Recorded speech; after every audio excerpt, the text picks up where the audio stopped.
life of someone that we all loved.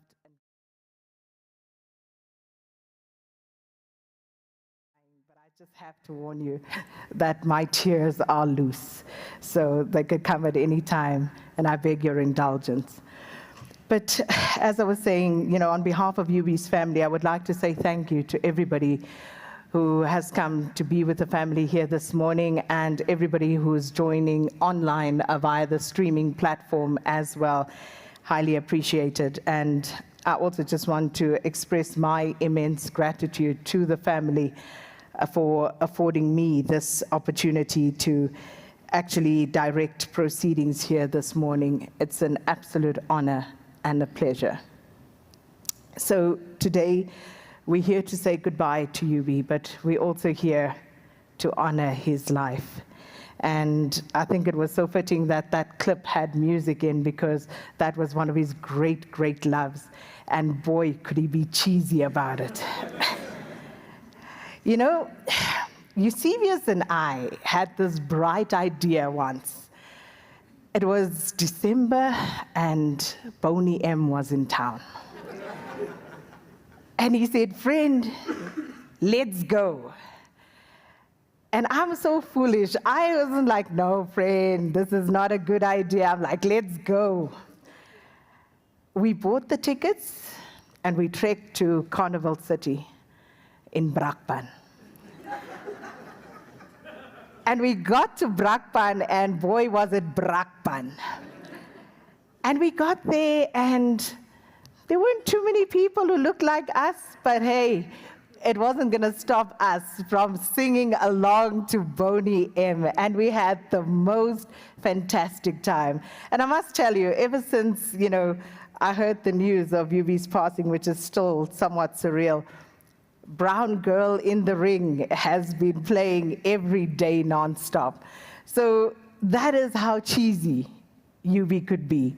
But I think what we're going to do today is share all of these memories, because we all have many with him. And as I look around the room, one of the things that strikes me is that there are people here that I've seen in pictures, because the one thing about UB, he loved his friends, and he posted his friends.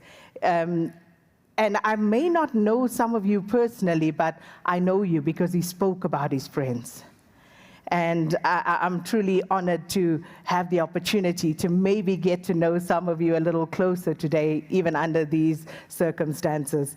But we are going to listen to many of your recollections, your memories about our beloved Eusebius McKaiser.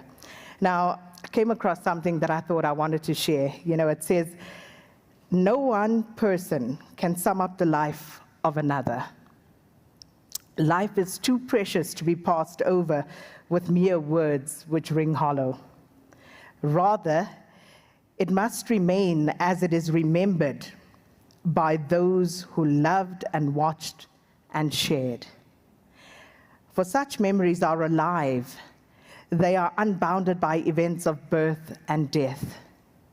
And as living memories, we possess the greatest gift that one person can give to another. It is each of you, then, that the living memories of Eusebius's life are committed to.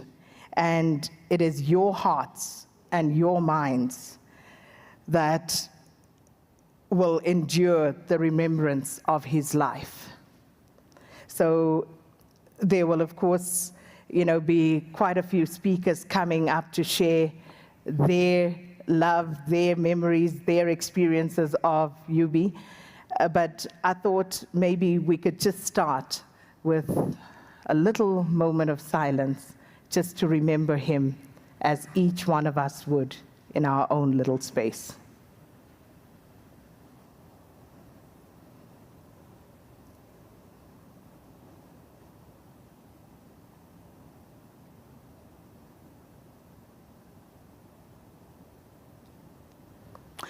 Well, thank you so much. So it doesn't have to be somber all the time. I know the tears will come, but of course, it is a joyous occasion as well, where we remember just all the joy that he brought to all of our lives. So I'm going to start by getting on with the program, because we're going to hear from a lot of you this morning. And first up, I'd like to invite up to the stage Vukani Mde, who is, of course, a friend, a long-time friend of Eusebius's.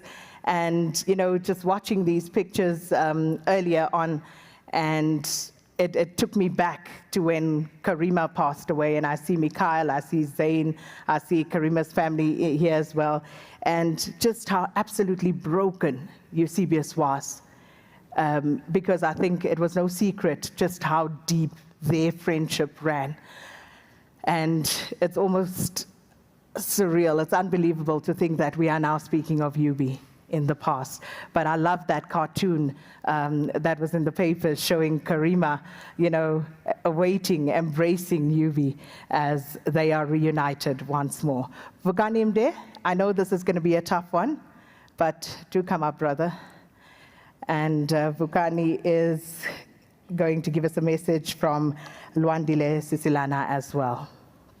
One of my bestest friends is Karima Brown. I don't think I need to say more. Everyone knows that in the country. Yeah, and she's on the line. How's it, Karima? I don't know what to say, Eusebius. You know me, when it comes to these occasions, words fail me. And it doesn't help that I'm hearing my echo in my ear whilst I'm talking to you. But you know, it was striking because I was tuning into the show from the beginning today, and I often don't have the luxury of listening to you all the time. But I've thought of all the times that I've been trapped in my car, not wanting to get out because I want to get to the end of your conversation that you're having with people. And your journey into journalism has been such a big part of my own life that I don't even know where to begin. I was trying to think of... You know what? Maybe tell them the first time you saw me when I was this weird kid, literally with a suitcase at business day. That's the first time you saw me, actually. No, firstly, I mean, at that time, we didn't even really have like a car train. So someone walking and pulling a suitcase in the middle of Rosebank was such a weird thing. And in many cases, like such a foreign thing. And here you were walking with a fro. And I was like thinking, is he gay? Isn't he gay? Okay, it's a flow, you know. And then, of course, you had this weird name, Eusebius. I couldn't know. You're like, where did you fall out from? And then writing on the race nogal. So I ran to Johannesburg, who was our deputy editor at the time. And I said, who's this guy? And she said, you've got to read his piece. You've got to read his piece. And, of course, I was hooked, you know, from that day. But I kind of think, Eusebius, who among my friends dances with me on tables when no one's looking, and it's my son. And there are very few people who meet, you know, in both categories. And I think, you know, apart from all the impact that you've had on my life, the impact that you've had on Mikhail's life for me is beyond measure. And that's probably where I appreciate.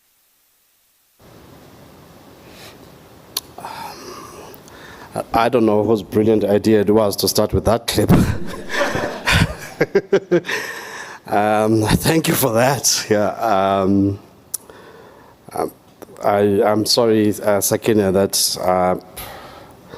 I will be the first to inject an air of a somber air into the occasion, which is meant to be a celebration of life and a celebration of a particular life that is so worthy of celebration. And Nduduzo asked me to say a few words here today on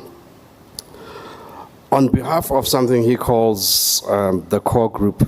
I don't know what the hell that is. we will return to that. We'll return to that. It's an interesting concept.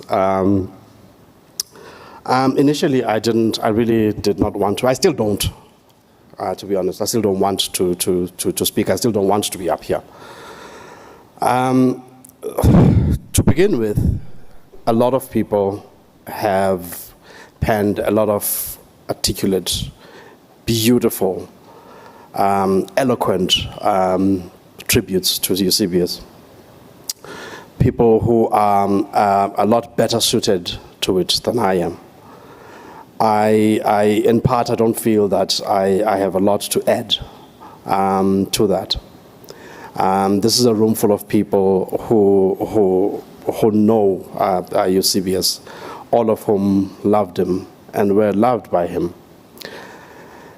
The other reason why I was reluctant and afraid is I wanted to avoid something that I spoke to Nduduzo about. I haven't wanted to use the sentence Eusebius was. I'm not there yet. I'm not ready for that. I don't want to say Eusebius was, right? We agreed that we don't have to do that. Eusebius is, and so bear with me. Correct me if you have to. I want to speak very briefly. I was told I had 3 minutes. Very briefly, I'm going to speak about what Eusebius is to me, and not what he was. He is one of my dearest friends, a friend that I love so much and always will. He leaves me with a deep, deep wound. I am hurting and probably always will be.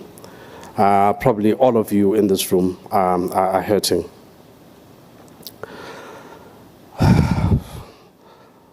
I don't have the time to go into everything and to say everything that I wanted to say. All I will say now is give you a brief history of a ridiculous and beautiful friendship. I met him in 2005, 2006. We were working at Business Day, Karima and myself, with Jacob Dlamini. He walked into the newsroom one day. He had an afro. He was chubby. He was straight out of Oxford. We didn't know him. Immediately, we kind of didn't like him. He was a bit cocky. He was a bit too clever for his own good. I was also always used to being the cleverest guy in the room, so I was like, I don't like this guy, you know. And he took Karima's office. Karima had an office. We all, you know, newsrooms were all like shared spaces, but Karima had a closed-off office. They were in very short supply. So he was going to write a column for Peter Bruce, who thought that he should have an office, like a quiet place to think. You know? So Karima's office was available and it was taken. We were very unhappy about that. And I kept it up. I kept up the dislike for weeks, you know, possibly months.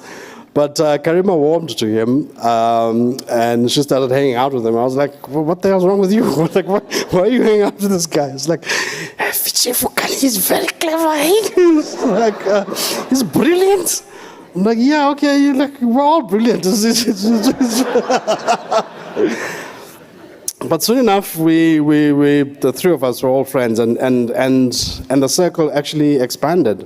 Not just him and Karima and I. We soon had Ibrahim Fakir, aka the Muslim, Luandile Sisilana, aka the Negro,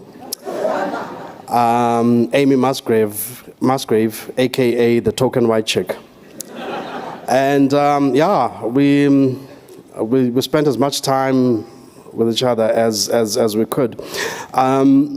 We even formed a drunkards intellectual club called the Rosebank Group, because back in the day, I think Prince Mashele, who's currently trending, was part of this. I mean, a few other thinkers.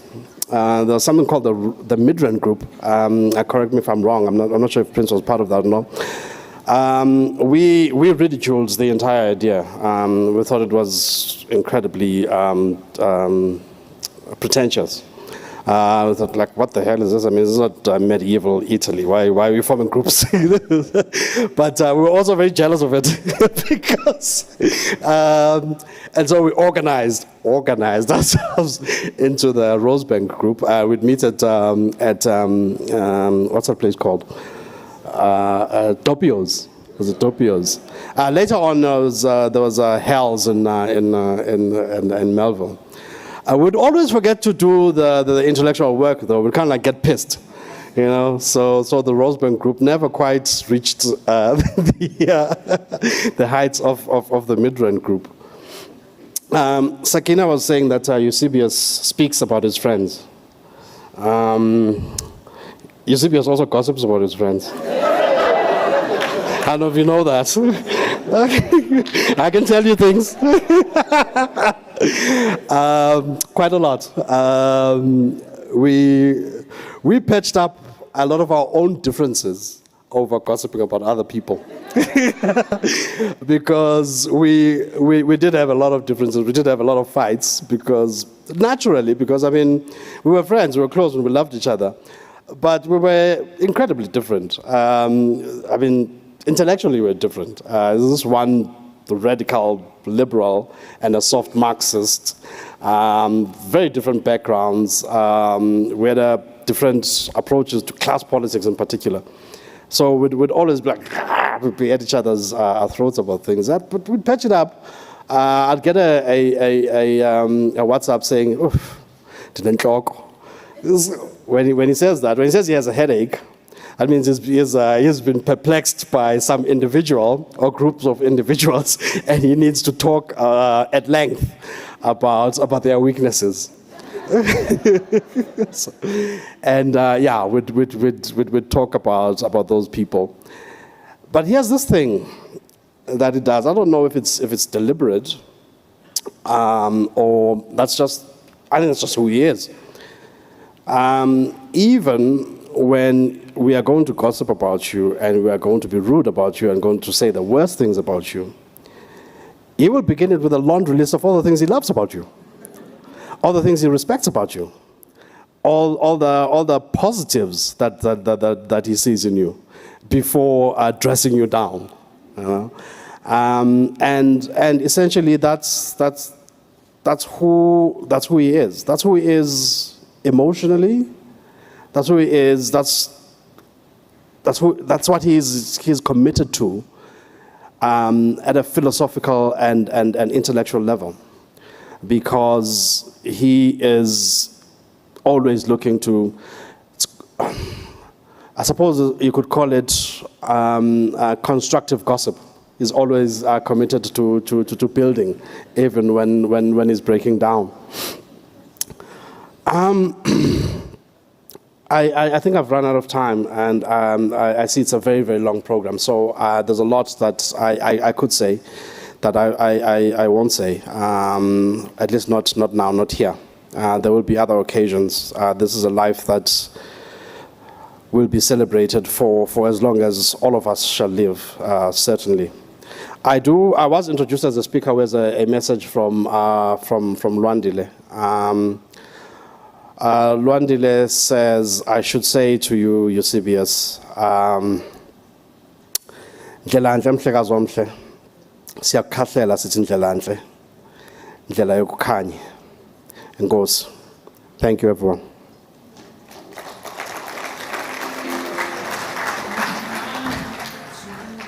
Thank you. Thank you. Thank you, Bugani. And, you know, they say you don't speak ill of the dead. So I was being nice. So I said, Eusebius speaks about his friends, so you put it out there. He gossiped about his friends as well. But I think we all knew that, and we all were part of that at some point or another. But thank you so much for that. And yeah, it just seeing you, listening to you, takes me somewhere, but thank you so much for having the courage to come up this morning. So next up, we would love to say thank you to our generous host here this morning, Makudu Safara as TimesLive editor. And on behalf of our host, Arena Holdings, he's going to come up to say a few words. Makudu? There's a medical emergency. I don't know if anyone is in Cape Town that can help out. Sometimes, people are very resourceful. If anyone is near Helen Zille, wherever she is currently, I'm not sure where she is. Nolwazi, I don't know whether we can get some help. Hey? We need medical service near Helen Zille. She's got her foot in her mouth, and someone needs to take it out very urgently, yet again. I mean, I just can't believe this. I cannot believe this. It's an interesting little debate going on Twitter between Helen Zille and other DA politician Mbali Ntuli. And I don't know, Helen Zille just wakes up and decides to piss us all off, eh? How's this, Roger? You won't believe this. Helen Zille tweeting. For those claiming legacy of colonialism was only negative, think of our independent judiciary, transport infrastructure, pipe water, etc. I mean, really, in this day and age, eh? In this day and age, how do you expect the DA to grow off his very low base of black voters with this kind of mentality? And kudos to Mbali Ntuli, who obviously is not well liked by the inner circle of the DA, who responded by saying, it was only negative. Colonialism is the development argument, as development argument is trash, as those subjugated can attest to it. And a little bit of a tour going on as we speak. And Mbali Ntuli goes on and says, it's like saying Nazism was good for German democracy and the advancements in technology. I think Mbali is absolutely right. We're going to see whether we can get Helen Zille on, ask her about this particular tweet. I think she just likes to piss us off, quite frankly. But she's a senior member of the DA. And here's the thing, Musi Maimane, what do you think of Helen Zille's tweet? All of you liberals who are quick to weigh in when an ANC politician messes up, when an EFF person says something that is completely off color, what do you make of this? What do you make of this? Are you going to let her get away, or will you demonstrate that she does not tweet in your name as a political party?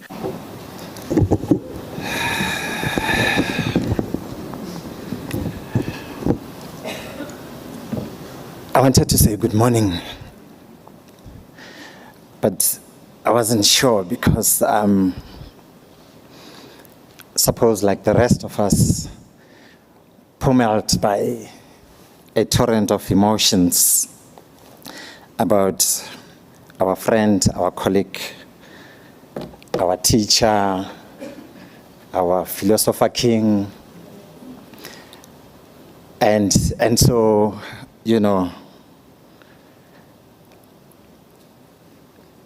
I'm not really sure. So is it okay, if we say, and family, if we say protocol observed? So, good morning, everyone, and welcome to the arena. Welcome to this, the home of TimesLive, of Sunday Times, Business Day, a home that Eusebius chose to make his in his last days. So obviously, I mean, Eusebius has lived quite an eventful life. So all of us are impacted in many different ways. So I'll first start by talking about how we found out, but maybe before that, so as I was talking about the torrent of emotions, I'm just thinking if he were somewhere in the next room listening, he'd just say, "Get over it, Wena. Just get on with the show." Yeah. So on the day, so as usual, we met at 10 o'clock in the morning to talk about the stories of the day. So this is what's happening, etc., etc. And part of what is put on the table is a podcast recorded by Eusebius the night prior. So we talk about what it says. Around midday, it gets published. Just after midday, I'm sitting in a SANEF meeting in my office. The CEO comes. "I need to talk to you about something." It's a SANEF-related thing, So I go to see him, but the call comes as I was sitting with him. Lerato, the PA, says, Eusebius. Like, what? She can't, the words can't come out of the mouth. It's Jackie, you know. And she drops and says, no, Eusebius is late. And I'm sitting there, I'm thinking, no, but we just spoke about Eusebius, not only about what we published an hour or two ago. The audio team was also saying next week he's planning to talk to Tessa Dooms, and an invite has been sent, and also to Lindiwe Mazibuko, about the state of the country, you know, etc. And in terms of the schedule, that conversation was supposed to take place today. You know, so no, but this can be, you know, as I'm sitting there with the CEO, I take my phone and I dial. Drinks the first time, the second time, then the third time I realize, no, I'm just in shock. I'm caught in disbelief. I drop and then I phone Jackie. Jackie. She answers after 3 rings, but I don't see that she answered. I just thought, there's a lot going on. So, but 40 seconds in, I realize she's on the line. Jackie, hi. And I'm thinking, do I say, how are you? Is that the question? No, it's not. Is it true? And she cries. And at that point, I just tried to get details. Okay, so what happened? You know, she gives me 2 paragraphs, and I'm thinking, let me drop. I'd stepped out of the CEO's office. I'm like, whatever we were supposed to meet about, he'll see to finish. This is what's happening now. So, the hell. So I walk downstairs. Fini, I need somebody who can write this. What would Eusebius have wanted us to do at this point in time? And the thing that came to mind was, be first with the news. Okay, you'll process the emotions afterwards. So, okay, let's put out the communication. You know, Fini, let's write this. Sam, our national news editor, put together the background in a matter of minutes. The thing is put together. Pumza, let's get the tweet ready. What's happening? You know, and people are beginning to talk, you know, and then we put it out. You know, is the tweet out? Is the story out? Okay. So at that point, I say, whatever is happening with Eusebius, he's most probably satisfied with this bit. This is the professional bit. So let me retreat to my office. I mean, the walk from the news desk to my office just seemed like quite a lot. You know, a long walk of sorts. Couldn't close the door properly, I just pushed it. And I think the people in the newsroom could see, and they'd already started hearing. And as I got in there, the tears just, you know, and then the editor of the Sunday Times, Tembiso, walks in, and then he realizes, no, there's not the time to talk. Okay, I'll see you, I'll talk to you later. Then he leaves. Pule, the MD of our company, who's really our host today, at that time he's in Durban. He's about to go on stage to address some CEOs about the things that MDs do. And, you know, he gets the news, he calls, but we can't talk, you know. And, yeah. So I suppose I'm telling you all of this to say that, you know, as I sat in there and, you know, trying to process, trying to get myself to accept, this is where we are. the people that Eusebius worked with were also going through the same thing. And this is what Du has asked me to talk about. The impact of Eusebius' departure on the people he worked with and the people he interacted with on a daily basis in terms of his intellectual output. You know, we called him an intellectual machine because, you know, if you know his work rate, when he's onto something, he doesn't stop. So, which is why it was important for us that even as we were battling to process and to accept, it was important to put out whatever needed to be put out and then to pause and to say, what the hell is going on here? You know, so, and then I'm like, you know, I'm the TimesLive editor. I need to pause. I need to get over this and look at the team. There's a young audio producer who liaised with him on a daily basis. His name is Bulelani. Where's Bulelani? I open the door, I look for him. He's not in the office. I phone him, he's already at home. He says, no, I had, and I just couldn't, so I decided to come home. Okay. So, and then we talk about, you know, the things that we needed to talk about to help him deal with the situation.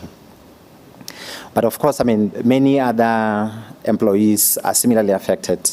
If you, you know, think about Jika, Tandutolo Jika. I hope my clicks are clicking. If you think about Jika and Sabelo, if there's a report, you know, say state capture or whatever, and Eusebius wanted to do a podcast and he wanted to move really fast, you know, Jika was saying to me, he'd phone and say, look, I've read this part, and, you know, so what are you saying? What do you know? If it's a piece about investigations and so on, Jika would say, Eusebius would say, okay, so this is what you wrote as a journalist, but why should we believe you? Because, you know, pieces of investigations often, you know, you do stitch up and, you know, this is what we know, this is what we don't know, but Eusebius will still ask you, why should we believe you? You know, he was a great gift for us as Arena. So we thank you, Daddy and Mami, and to the greater Eusebius family, Ndu. You know, we went to see the family yesterday, and his dad was saying Eusebius would go to school, Graham College, come back with a huge bag, and you think, oh, this boy has new clothes. What's going on? Then when he opens the bag, it's books and more books, you know. And his writing showed that he really liked books. And that became a thing that anchored his intellectual output and so on. And so we are grateful and thankful for all of this. And of course, I suppose a little bit of detail is on the 18th of April, we were supposed to meet him with Pule and the managing director. No, Pule and the chairperson of the company. He didn't know that the chairperson was going to be there. So the meeting was set for 2:00, and you'd know. So we go sit at Fishmonger, we wait for him, all of us are there, and he doesn't show up. You know, 30 minutes in, no, let's phone the office, let's check. He's normally never this late. Lo and behold, we discover on that day, just before our meeting, he suffered an epileptic attack. He survived it. You know, so I sent him a message, hey, get well, this and that, you know. So I phoned him the following day. Are you okay? He's like, check, this is what I'm working on. I'm like, no, dude, I want to talk about your health. He says, no, I'm fine. You know, that was then, but there's so much going on in the country. You know, he's on to the next subject. an amazing guy. And, you know, to go back to the books, yeah. So one of the pieces he wrote, you know, you get this email from him from time to time, sometimes at 1 a.m., etc. And the first line went something like, "My grandmother was such a hypocrite." And then you're like, "Dude, what are you saying?" And then he explains that, you know, Granny would say to him, "You need to stop reading so many books. You are so young. You know, this thing will make you go mad. It's like, just reduce, you know." But at the same time, when there's the Granny's friends who are visiting, she'd say, "Boy, come over here. How many pages was the last book you read?" And he'll go and fetch it. This one, it's 700 pages. "Oh, wow." You know, and then at that moment, she'd be very, very happy, you know, that he's doing what we try to encourage our kids who are really into TikTok now to start reading. But I suppose through his writing and his reading, we're able to get glimpses and pieces of, you know, his family life and so on and so on. And as an editor working with him, I mean, it was quite a thing. He obsessed about detail. He was concerned about how he came across. He paid particular attention to detail. And he just, you know, is the comma in the right place? Is the headline capturing the content correctly? Yeah. And when it's Good Friday, as it was last year, he then just drop a bomb and say, "Mr. Editor, I've dropped you a wonderful piece." And when you check the subject line, it says, "Does God exist?" And then meanwhile, I, Sakina, you know, I'm sitting there, I'm an usher at church, you know, I'm that guy who says, "Good morning, welcome to church, enjoy the service." And Eusebius is asking me, of all the editors in the country, publish a piece that says, or that asks, "Does God exist?" You know, but, you know, and the interesting thing is, in my other role in SANEF, I'm the chairperson of the Media Freedom Committee. My job is to encourage people to have debates and, you know, to not limit each other. So I sit there, I look at this piece and I'm conflicted. I'm like, I want us to publish it, but I don't want us to publish it. So, you know, eventually we publish it. And so thank you to the family for giving us Eusebius, and thank you to the organizers and Dinesh, who's, I know I'm running out of time and I've run out of time. Dinesh and the team who have said, instead of bringing flowers, please bring books, donate books that the family will donate to a charity of the family's choosing. I think that's really life-giving, even if we say that here right now. I think it's the best thing. Yeah. So thank you. Maybe just one last thing. So. You know, Eusebius is one of those very talented, and obviously, you know, he's not an analyst who will come free. So he negotiates, gets the best deal. Then you use him. And then he writes a masterpiece. You look at it and you're like, "Jeez, this is really good for our subscribers." And he says, "Mr. Editor, I've dropped you a thing. Let me give you a call." "Yeah, what's up?" "Can we make that piece free?" Say, "You know, can we not pay you at the end of the month?"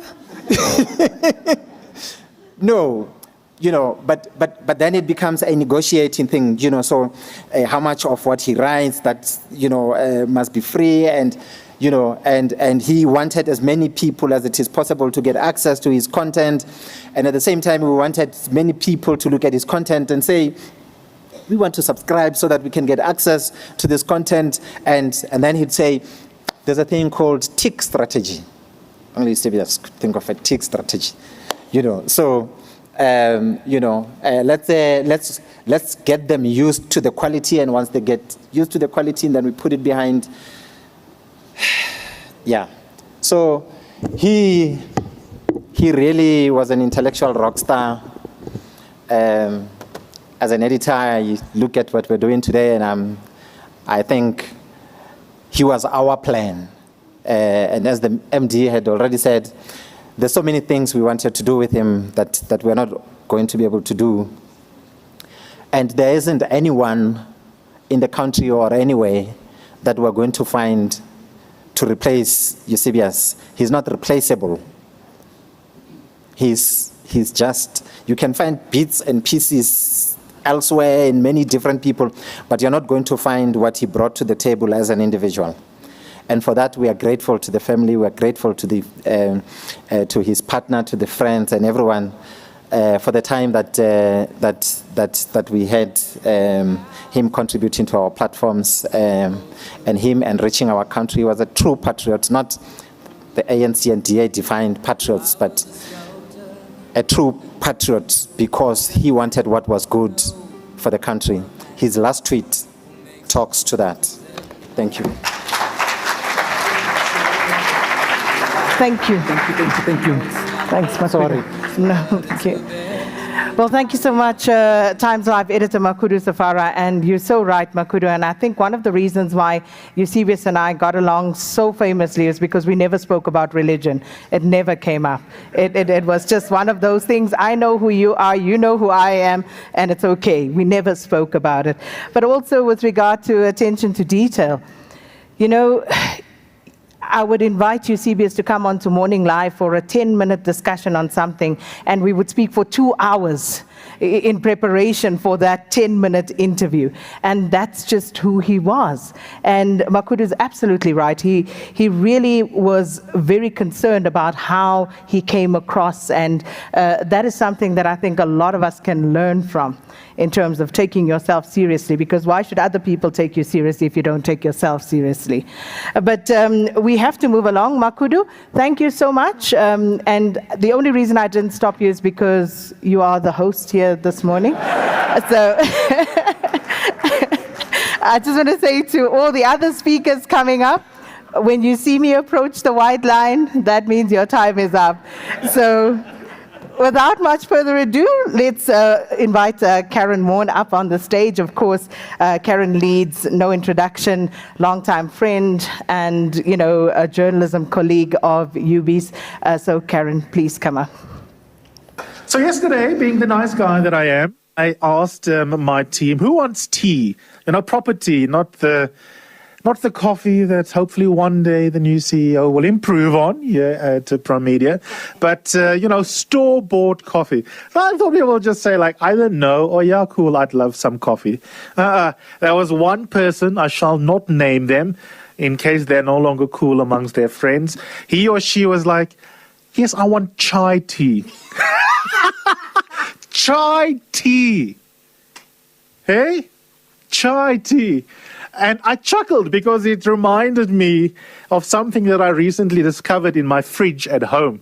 I was so shocked. I thought maybe my roommate had made a mistake when they went grocery shopping. And what I found in my fridge at home was milk. The milk bit is not the problem, but on the milk was written lactose-free. I was like, hey, butter, since when are we lactose-free in this house?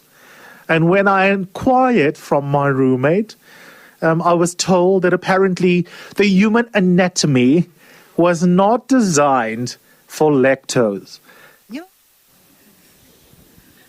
I'm sorry I'm sitting on a chair, but I have an inner ear infection and just very problematically was feeling like I might fall over and start crying. And then the drunk memes on Twitter would just keep flowing, and I don't think any of us are here for that. Eusebius would have found that very amusing, but and I'm going to read what I wrote because I'm very scared of crying in front of all of you, and I want to get through this, and I think all of us are wanting to get through this. When I first heard about Eusebius's death from one of my colleagues who did not want me to hear about it from a news update, my first overwhelming instinct was to call him. Not because I wanted confirmation of knowing for sure that one of the most intense, brilliant, talented, kind, and alive people that I had ever known had passed away. But because, as I've done through pretty much most of my adult life in South Africa's ever-moving, often psychotic news cycle, I wanted him to explain to me what was happening, to talk me through the rush of feelings, the memories of shared past, and the sort of terrible grief of an absent future. And I wanted him to tell me what the hell was going on, to make it make sense. Because even in the face of the most profoundly confusing, divisive, and traumatic times, Eusebius McKaiser had the powerful gift of making things make sense. He was an extraordinary and gifted intellectual who could debate the big questions of life with you, including religion, which he did with me. And he would, like go through the minutiae of a court judgment, what a judge meant by a certain phrasing, and then navigate between that to talking about date my family. I mean, that was the ambit in hilarious detail. We would talk for hours about rulings, about applications. There's a big love of voice notes, which I think all his friends are familiar with. These perfectly worded synopses on what was going on and what it meant. And we would argue, agree, disagree, and then struggle with our understanding. I always walked away from conversations with Eusebius, some broadcast, many of them private, knowing at the end that I knew more than when we started talking. And I know that I am one of an ocean of people that had that same experience.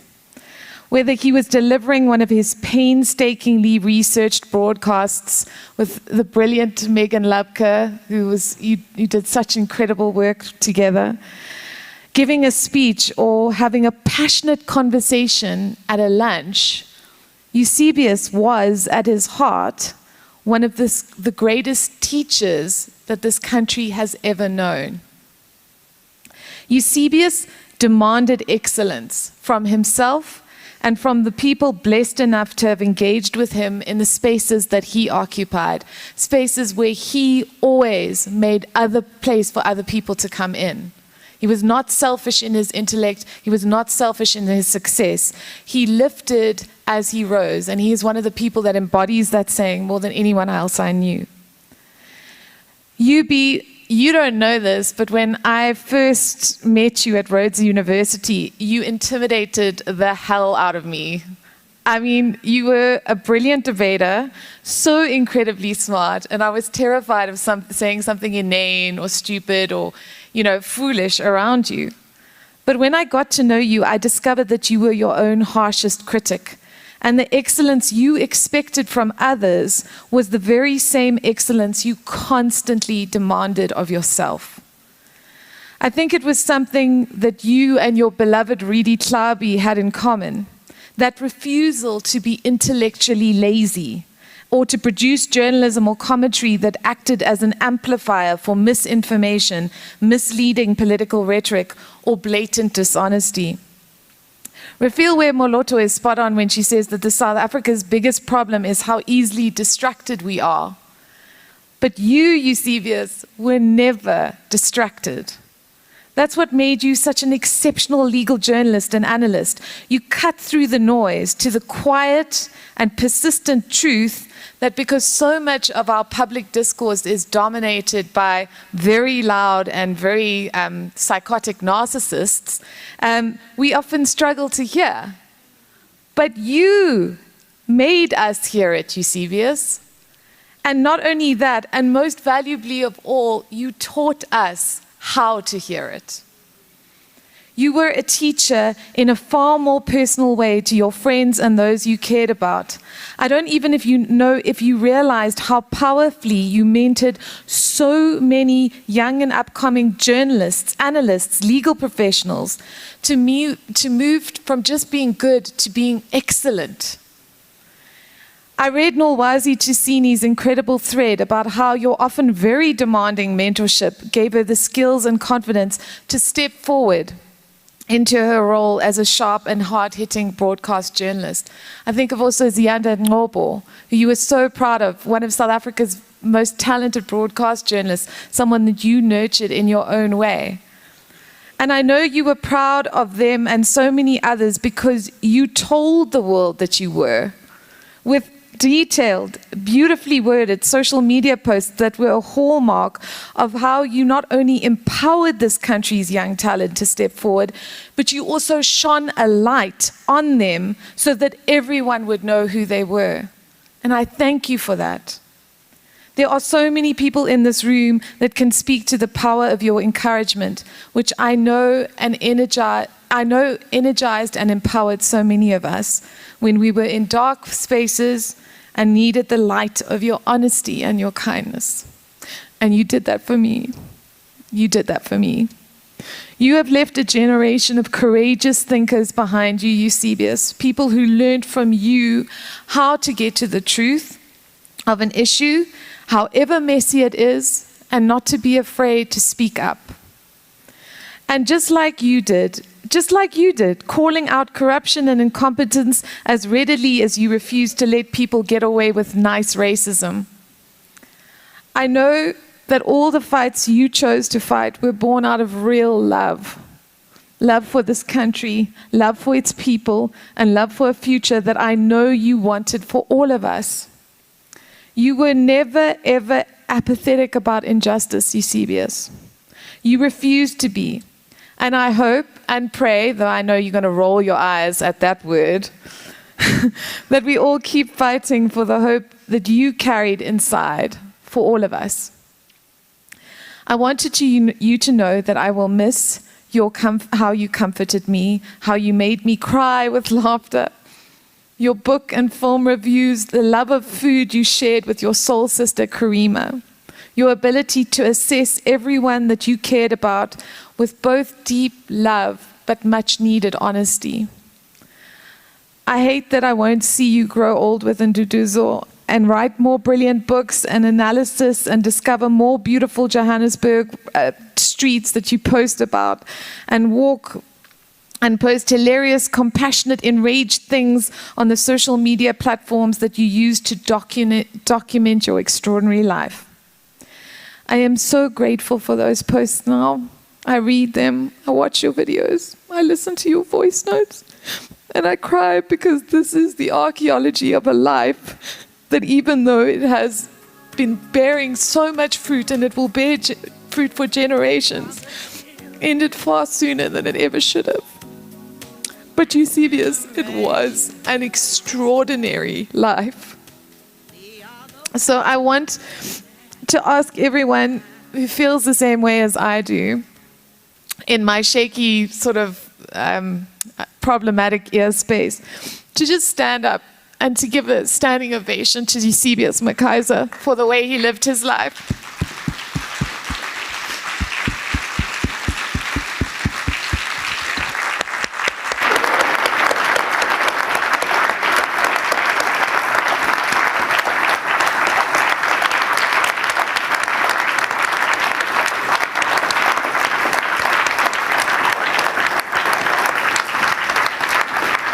Thank you. Aluta, my continue, my friend. I will never stop missing you. Thank you so much, Karen. And everything you said, of course, absolutely true. And this young man, Oliver Dixon, and you may not know it, but Eusebius and I had so many conversations about you, Oliver, starting out in the media space. And as Karen said, you know, he actually took the time not only to nurture young talent, but also to try and find ways to assist them to get to where they wanted to go, like we had to so many times before. But of course, we're going to keep it moving, and our next speaker is Dawn Klatsko. And Dawn is a business coach who has been working with Eusebius over the past couple of years. Oliver, how's it? Hey, sorry, the line was just buffering there for a second. Let's see whether we can hear you now properly. No problem. I hope you can hear me properly. How's your lifestyle treating you? You know, it's this. Obviously, everyone who can hear you can recognize your voice. Oliver was also on 702 until recently, and someone that I've come to know over the years, much younger than me, but also trained as a debater and with an interest in media. And he seems to be now stuck with various media careers that he's also pursuing. And we have a friendship that's budding, and you're beginning to know a bit more about me than you should. You yourself can probably spill some tea just based on our WhatsApp conversations. Yeah. I often think about that and think about whoever writes a autobiography about you one day, what I would tell them and what I wouldn't if they were to sit me down for an interview.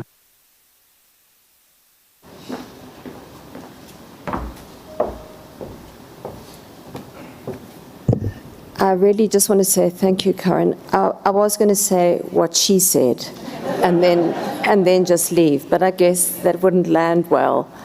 The second thing, I can hear Yubi's voice in my head from his coaching of me to say, Dawn, just put your notes away. I want to hear your voice.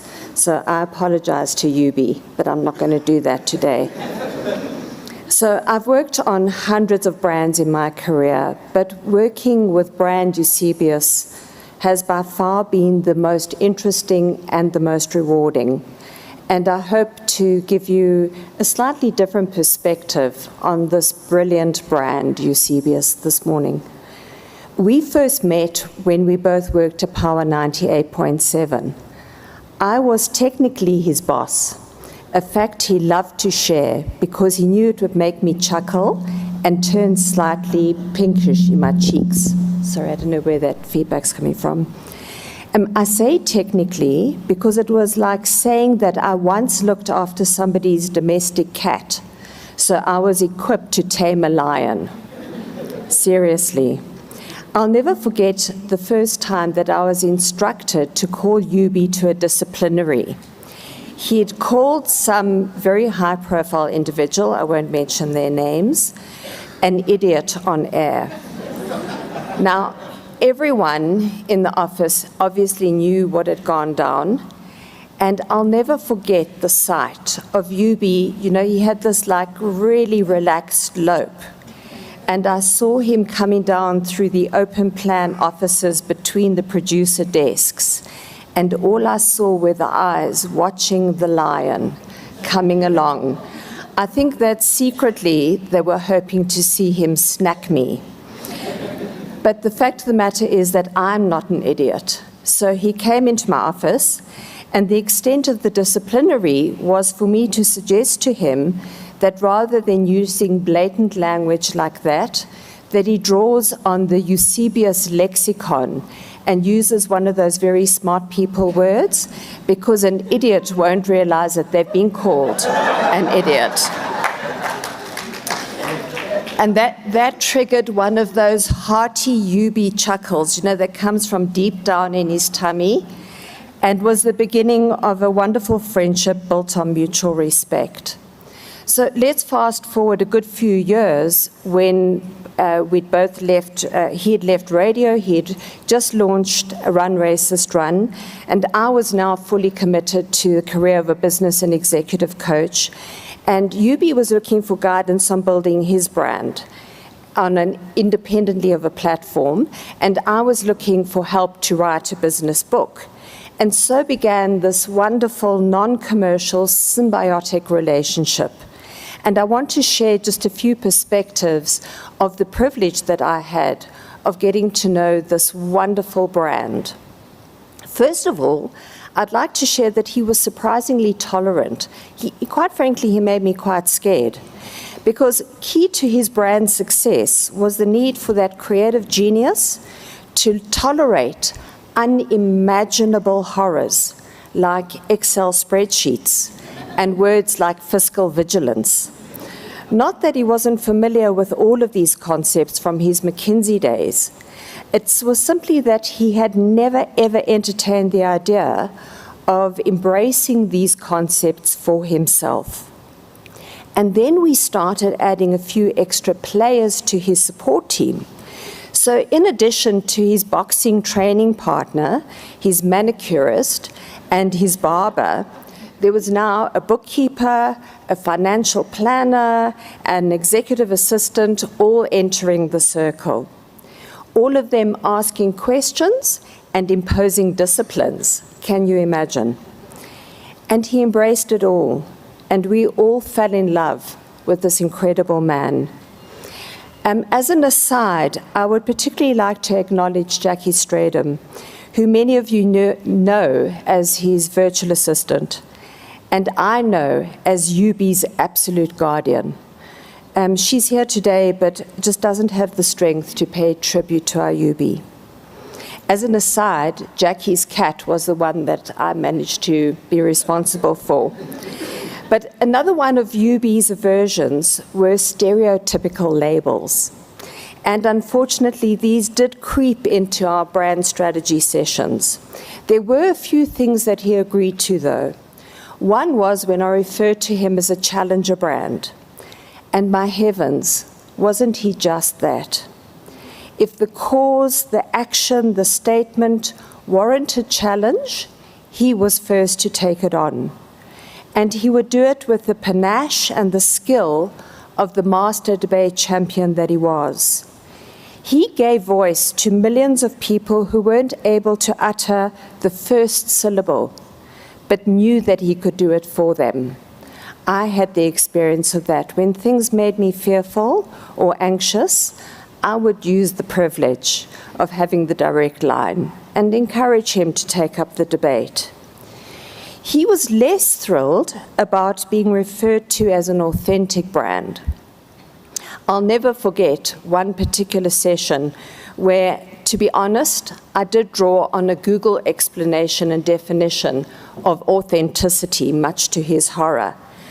And we had these Wednesdays with UB sessions, and I did give a heads up of what was coming. But you listen to this description and see if you agree. They gave qualifications of you true to your own personality, your values, your spirit, regardless of the pressure that you're under to act otherwise, that you're honest with yourself and with others, and that you take responsibility for your mistakes. And finally, your values, ideals, and actions align. I won that argument. And that was UB. He was not only authentic, but unique, because he put it all out there. Not only his gym workout sessions, but even his poor dad's. We all know you. Great arms. Thank you for those genes. And his brand was also very generous. You know, he gave everybody the time. I can't tell you how often I'd be standing, tapping my foot, waiting for UB to get out of the Uber, because the Uber driver had an issue that he wanted to unpack. Never mind me standing there waiting, or the fact that we've got people who want to engage with us. He wanted to give everybody their hearing and give them the time of day and his support. And of course, all of this came together in the greatest milestone of Brand UB. And that was when we hatched his podcast, In the Ring with Eusebius McKaiser. And I say hatched rather than launched, because he, as with UB, he did it in a very understated way. It was absolutely low-key, and it just accelerated to top of the pops. Absolutely brilliant. And hot on the heels of that was the TimesLive podcast. The man was genius. It just flowed out of him. I had such envy. He would produce a podcast, pop into an Uber on the way to a restaurant so he could read yet another book, to either review it or to use it as material for the next podcast, all in the time that it would take me to write one paragraph. And I used to think, how does this magical man do it? He was just on a different league. Who needs ChatGPT when you have a UB? And the sadness is that we were very close to getting to the point of taking his brand to the next level. To be able to reach even more people more often. And the end has come too tragically, far too soon. A great brand has been taken off the shelf, and it's left a deafening silence. All we can do to fill that void is for each of us to do something to ensure the continuation of this legacy.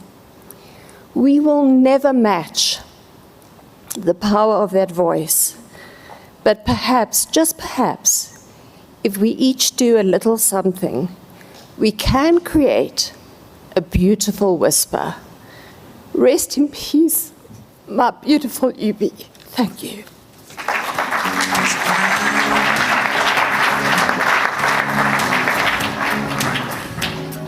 Well, thank you so much, Dawn, and absolutely spot on. He was a genius, and that was undoubted. Eusebius obviously also imbued with a multitude of very honorable attributes. And, you know, he was deeply altruistic, he was compassionate, he was caring. And those things reflect in some of the issues that he took up, the causes that he aligned himself with. And we'll hear some of that. Some of the tributes that were written, and, you know, thank you to the friends who wrote. Ibrahim Fakir wrote about how Eusebius was culturally colored and politically black. And that was so true. And I think that's also where Eusebius and I, you know, there was a special bond there. And I remember when Nathaniel Julius was shot and killed in El Dorado Park, I instinctively knew the person I needed to take with me for that broadcast was Eusebius. And suddenly, Eusebius and I became these colored heroes. And it was totally by accident. But you'll be amazed at how many people actually reached out to both of us, and we spoke about that later. And it was because he was not scared to identify as colored. And, you know, that is something that we bonded over. There were things that we could call each other about that I knew only UB will understand that. You know, like he knew, like, only Sakina will get that. But, you know, he cared about so many causes, and we are going to speak at least about one of those, because he was just such a well-rounded person. And he didn't make noise about some of the altruistic things that he was involved in, did it silently, as it's supposed to be. So I'm going to call up now Zakira Mohammed, and she's the founding member and chairperson of the Mina Foundation. And this is one of the causes that Eusebius was so passionate about, period poverty, and, you know, the work that was done around that. So Zakira, there you are. I'll stand with you. Zakira, I think...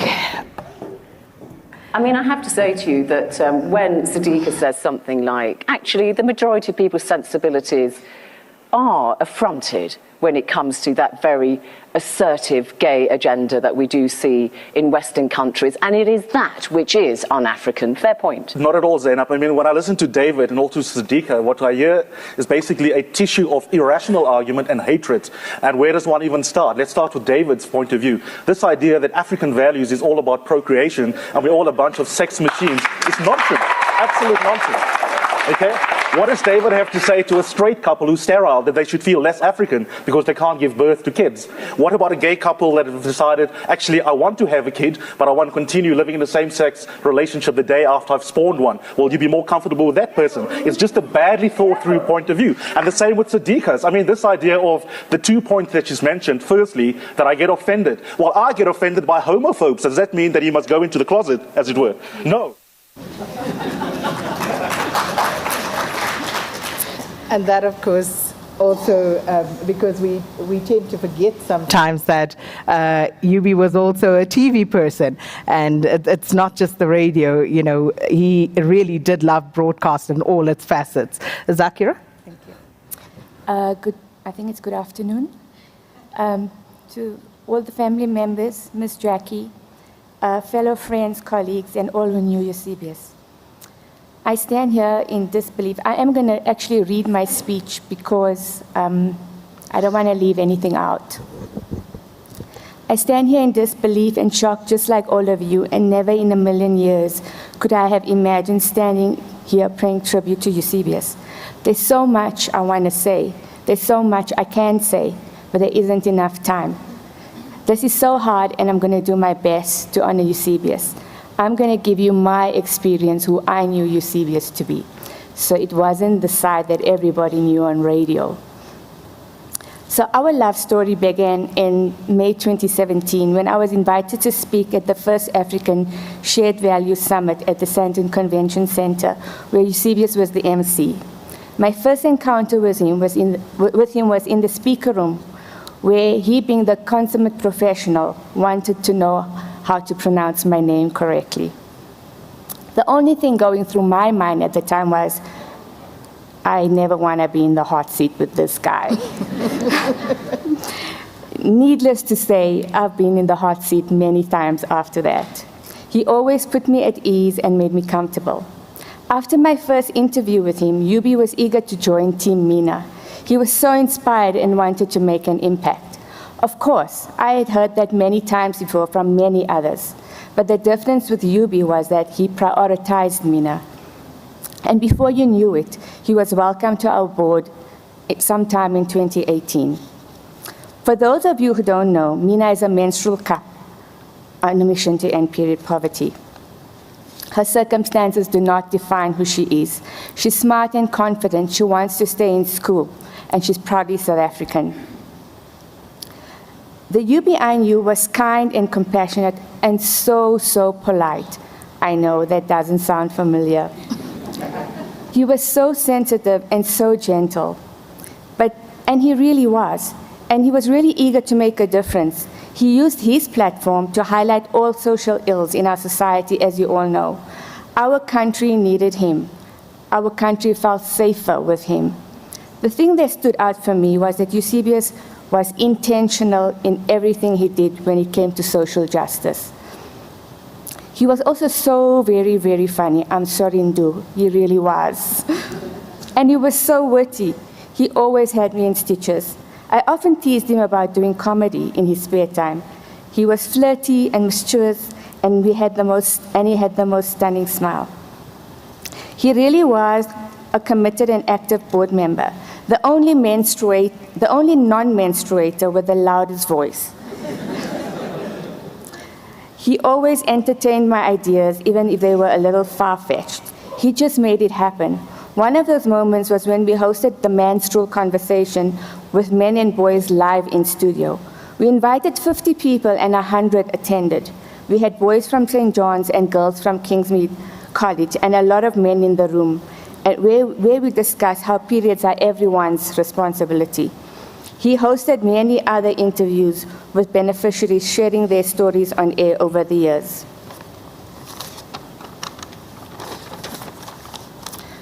It was only a matter of time before Eusebius became Eubilicious, and as I fondly called him, and Zakira became Zax, and a beautiful friendship began.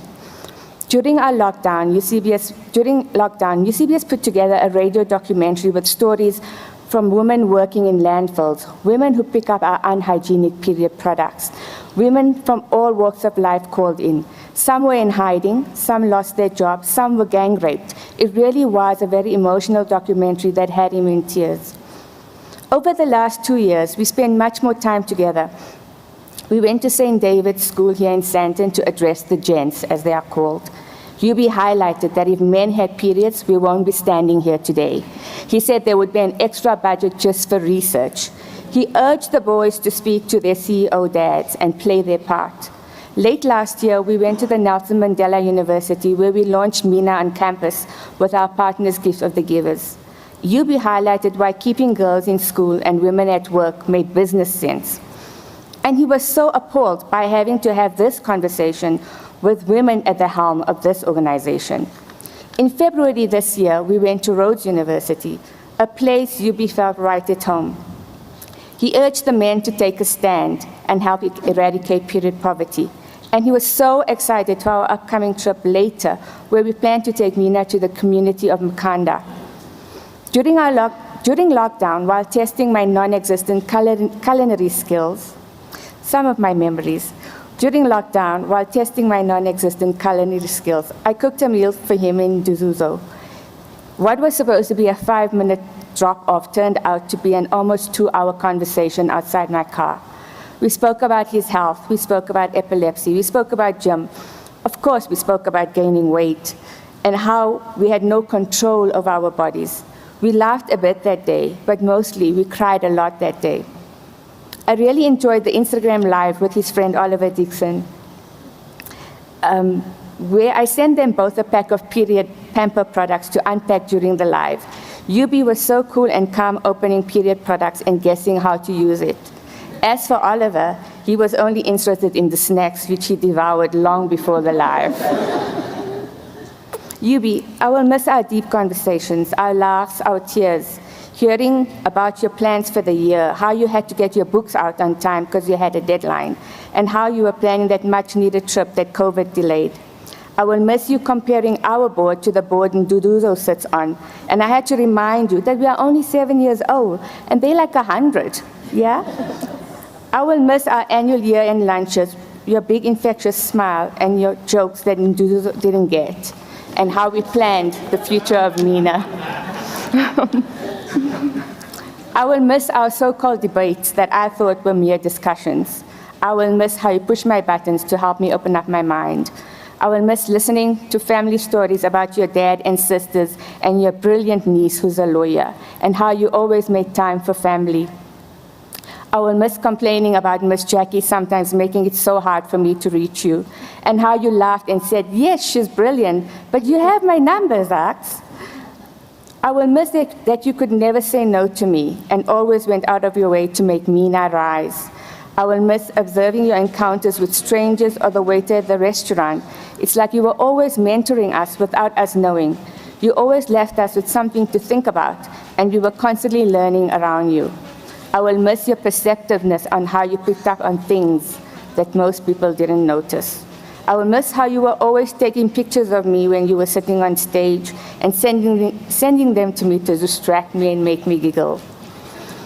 I shall miss calling you 1 month in advance for your birthday every single year. I shall miss you telling me you love me and listening to your voice notes. Zax, what time are you picking me up? Zax, who's coming with us? Zax, who's driving? You really were an old soul. I shall miss our road trips where Slubi and I picked your brain purposefully, save some topics just to hear your opinion. And we will always stop at Nanaga Farm Store from now on, whenever we go to Makanda and eat rooster cooks in your honor. I shall miss our little Skinner sessions, the glue that keeps friendships together. You always made me bigger than I am. You knew very well how I shied away from the spotlight and always made me stand up unapologetically in front of an audience at our events. Even at this moment, you have put me in the spotlight again, and probably having a good giggle from above. Yubi, I loved how you always made me feel like my opinion mattered and how you listened intently.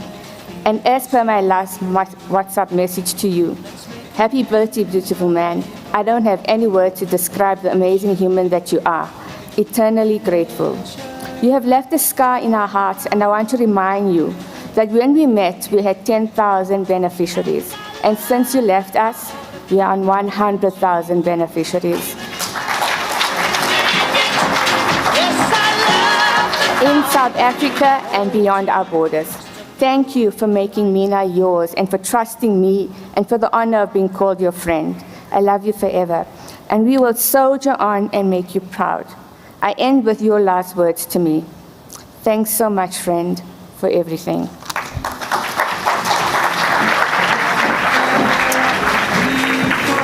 Thank you, Zakira. And in the end, you actually did not need me, so he did well. And, speaking of Yubi being an old soul, I've always meant to ask the family, so Dad, are you sure Yubi's date of birth was correct? Because I could never understand how he knew the things that I could remember growing up as a child, and I was a good 5 years older than he was. So I always wondered about that. Is it the correct date? Okay. So I'll take that for now. But we are going to move along, and, one of Eusebius's passions, of course, was debating, and he never shied away from that. He always made sure that he plowed back to society, went to schools, was always looking for the next opportunity of how he could encourage others and groom the next lot of great debaters in our country. But coming up now is Nick Ferreira, who was Yubi's debating and philosophical sparring partner. And this, of course, they got together at Rhodes in Grahamstown. So please come up, and Nick, the stage is yours for the next 5 minutes. I'll give you 5.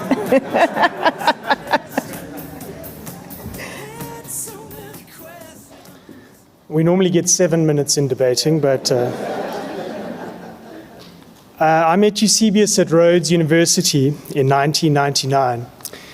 He was a tutor in the philosophy department and already a rising prospect in the debating society, and we quickly teamed up to become a debating team.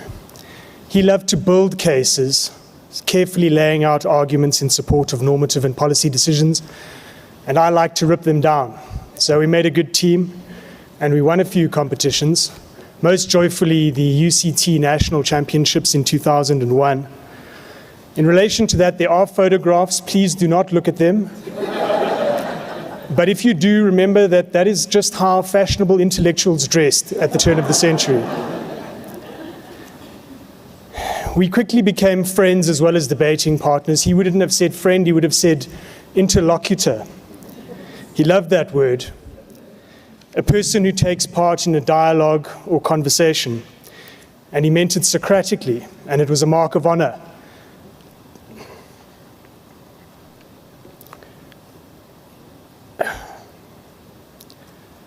Philosophy, of course, was his first love.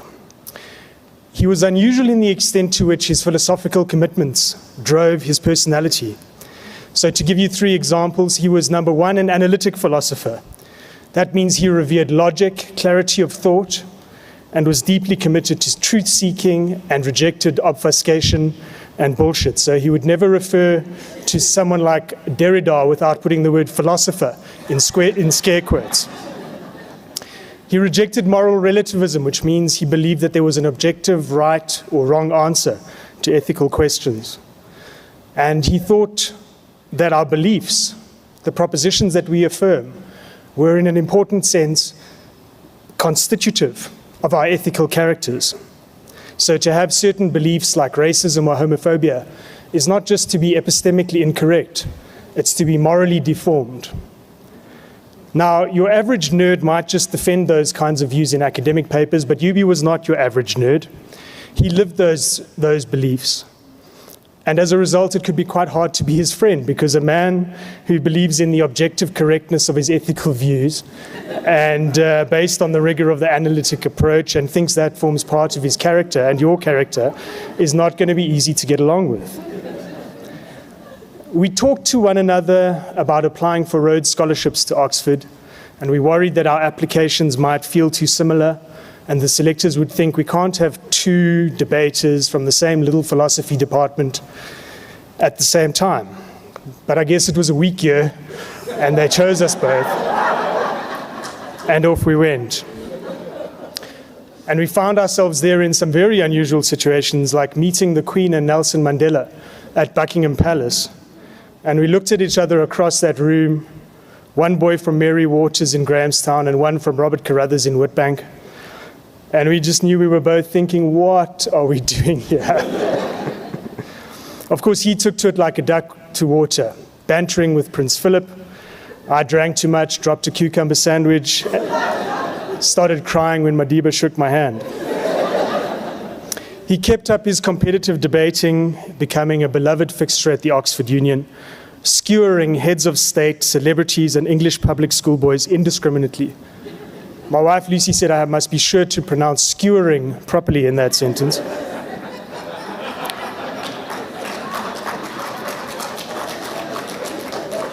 And he very, very much enjoyed being a short bus ride away from London's gay club scene and fun.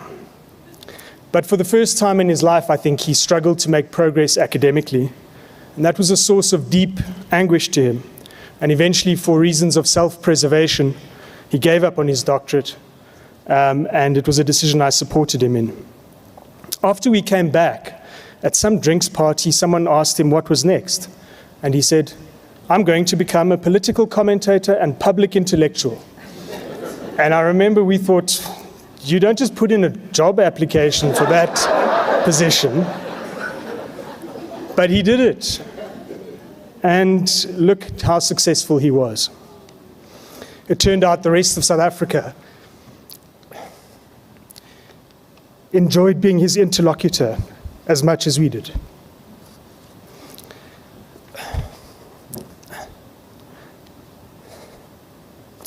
The tragedy of this seizure is that Eusebius was just coming into his prime. He was so in love with Nduduzo, a love that stabilized and settled and eased his insecurities.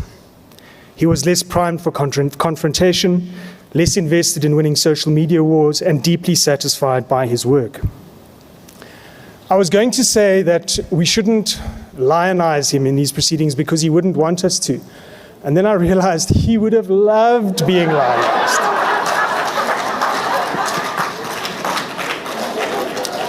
This event would have been right up Yubi's alley. But we should recognize he was a complicated human being. He had his flaws. And let's speak frankly, since we all love him, he could be a complete prick. He had the ability to take a disagreement and turn it into a deeply unpleasant personal fight. And there were times when he really hurt people, I think sometimes unforgivably. But how could it be otherwise, when the world had done all the things it had done to him, when he had to wear so much armor, when he felt so acutely alone so much of the time? He was also unfathomably loyal, generous, and understanding of human pain and personal weakness. And he sought out young black students struggling to fit into white institutions and gave them time, advice, and mentorship. And as a young high school debater wrote to me this week, he normalized black success for a whole generation.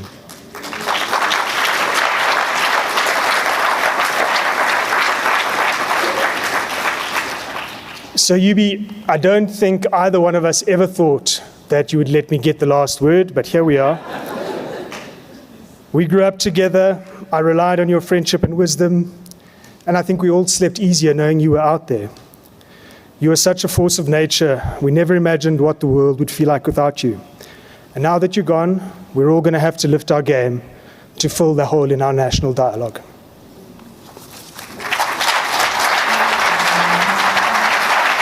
One word is goodbye.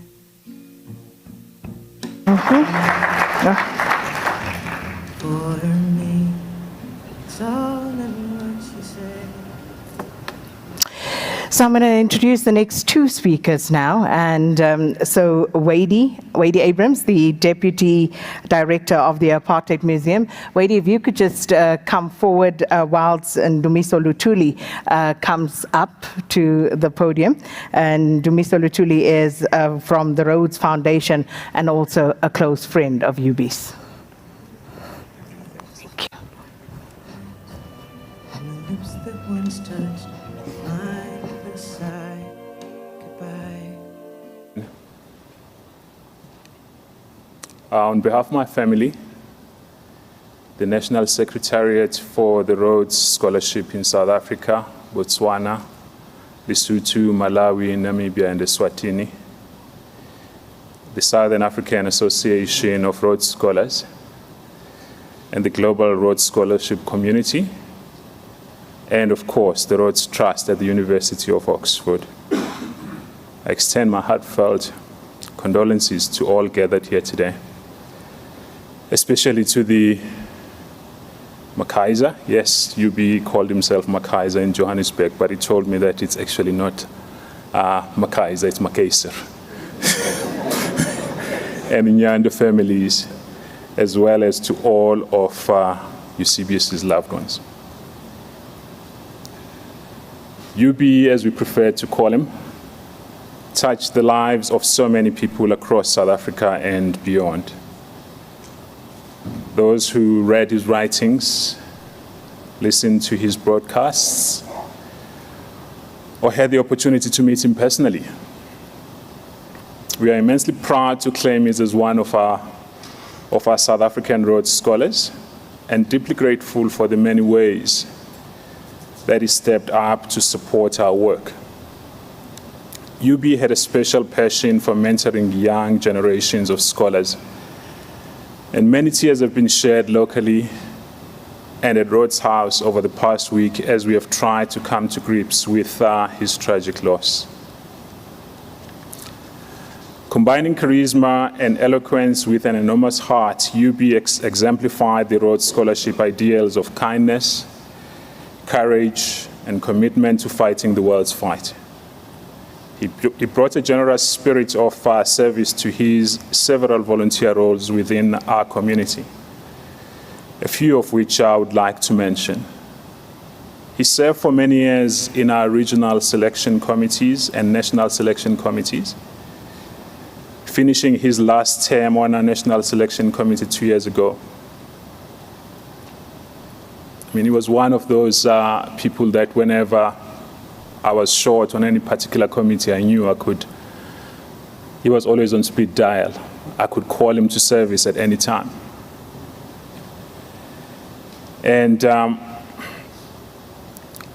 fellow selectors and candidates enjoyed having UB as a selector. For him, no topic was taboo, and no question was too controversial. Notwithstanding this, he always approached his selection responsibilities with decorum and compassion. And once the selection process was concluded, he was always there to offer support, guidance, and advice to our scholars-elect, the scholars in residence in Oxford, and Rhodes alumni who had returned to South Africa. After stepping down from the National Selection Committee, he partnered with Professor Catherine Burns, a historian and professor for medical humanities at the Center for Health Science Education at the University of Witwatersrand, in what I would describe as a unique project which encouraged scholars-elect to reflect on the legacy of Cecil Rhodes as they took up the scholarship that bore his name.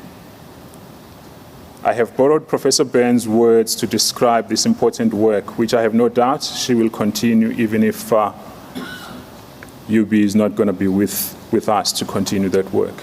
And I quote, "In his capacity as a mentor to the Rhodes scholars, current, past, and elect, he insisted on examining the legacy of Rhodes, the person, and Rhodes, the capitalist and colonial power broker, not airbrushing his name out of our history or of the reach of his bequests and awards.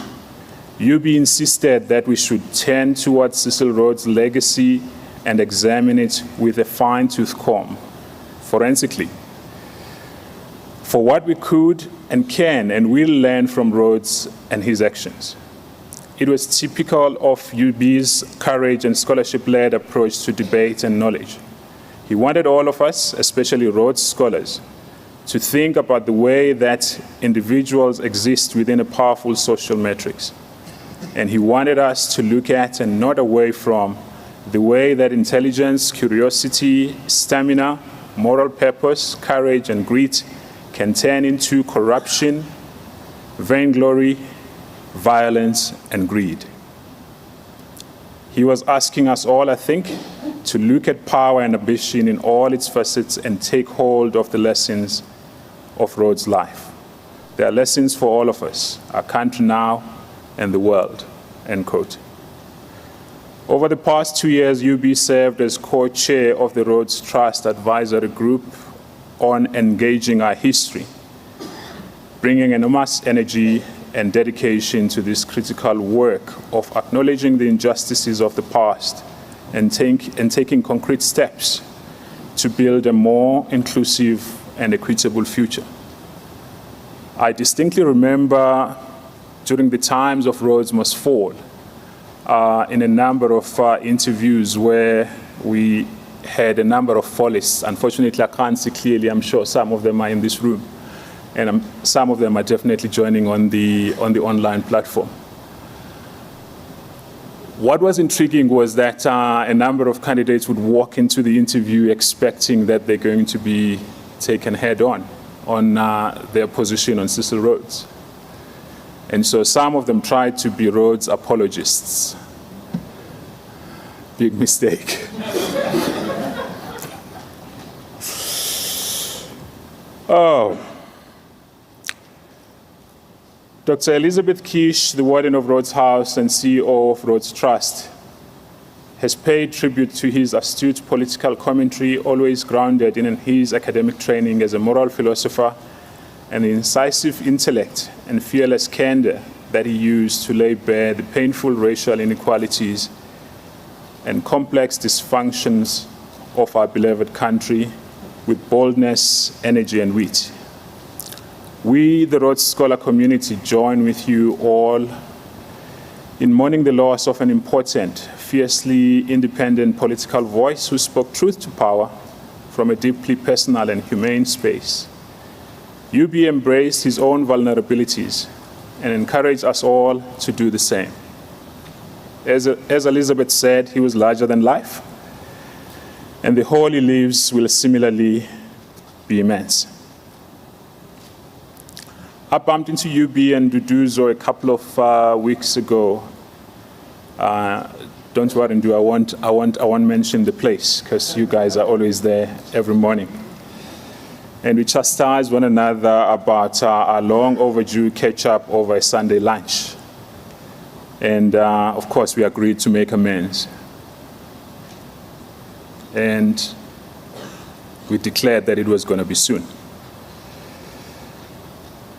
Being a good delegator, I rushed off home and I reported and urged that we meaning my wife, Alicia, should organize it because Nduduzo and UB could not be trusted with such an important task. Alas, it was not to be. We'll forever be grateful for UB's leadership and friendship, and will continue to be inspired by his example. We offer our support to Nduduzo, to the McKaiser family and Nyanda families, and to all who knew and admired Eusebius and his work. May his blessed memory, I use blessed deliberately, may his blessed memory inspire us to pick up where he left off, to speak truth to power, to be fearless, to be vulnerable, and to spend our lives in the pursuit of knowledge. Thank you.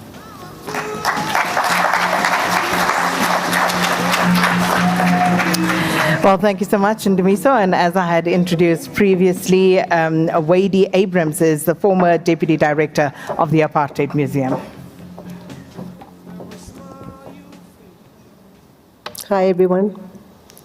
I'm glad I can hardly see your faces. It makes it a bit easier. I'm so honored to have been invited to say a few words at Eusebius' memorial. A deep shock still resonates and everything feels unreal, but here we are. I think it was around February 2017 that a Facebook post by Eusebius was shared with me. That was my first encounter with Eusebius. I started following him on social media, and to say I was hooked was mild. And that started my pursuit of Eusebius. Then in April 2018, he posted an event which was to take place at the Wits Great Hall. The event was entitled, "Does the Christian God Exist?" A debate between an atheist, an agnostic, and a Christian. And I said to a friend of mine, there's no ways we're missing this. I'm there.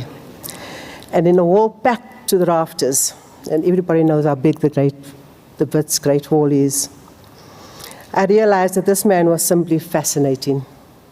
I loved the way his brain worked. I loved his eloquence. I loved the fact that he was colored. I loved that he was young. And moreover, I loved that he had the courage of his convictions. I loved how he believed in and fought for the rights of those who were oppressed.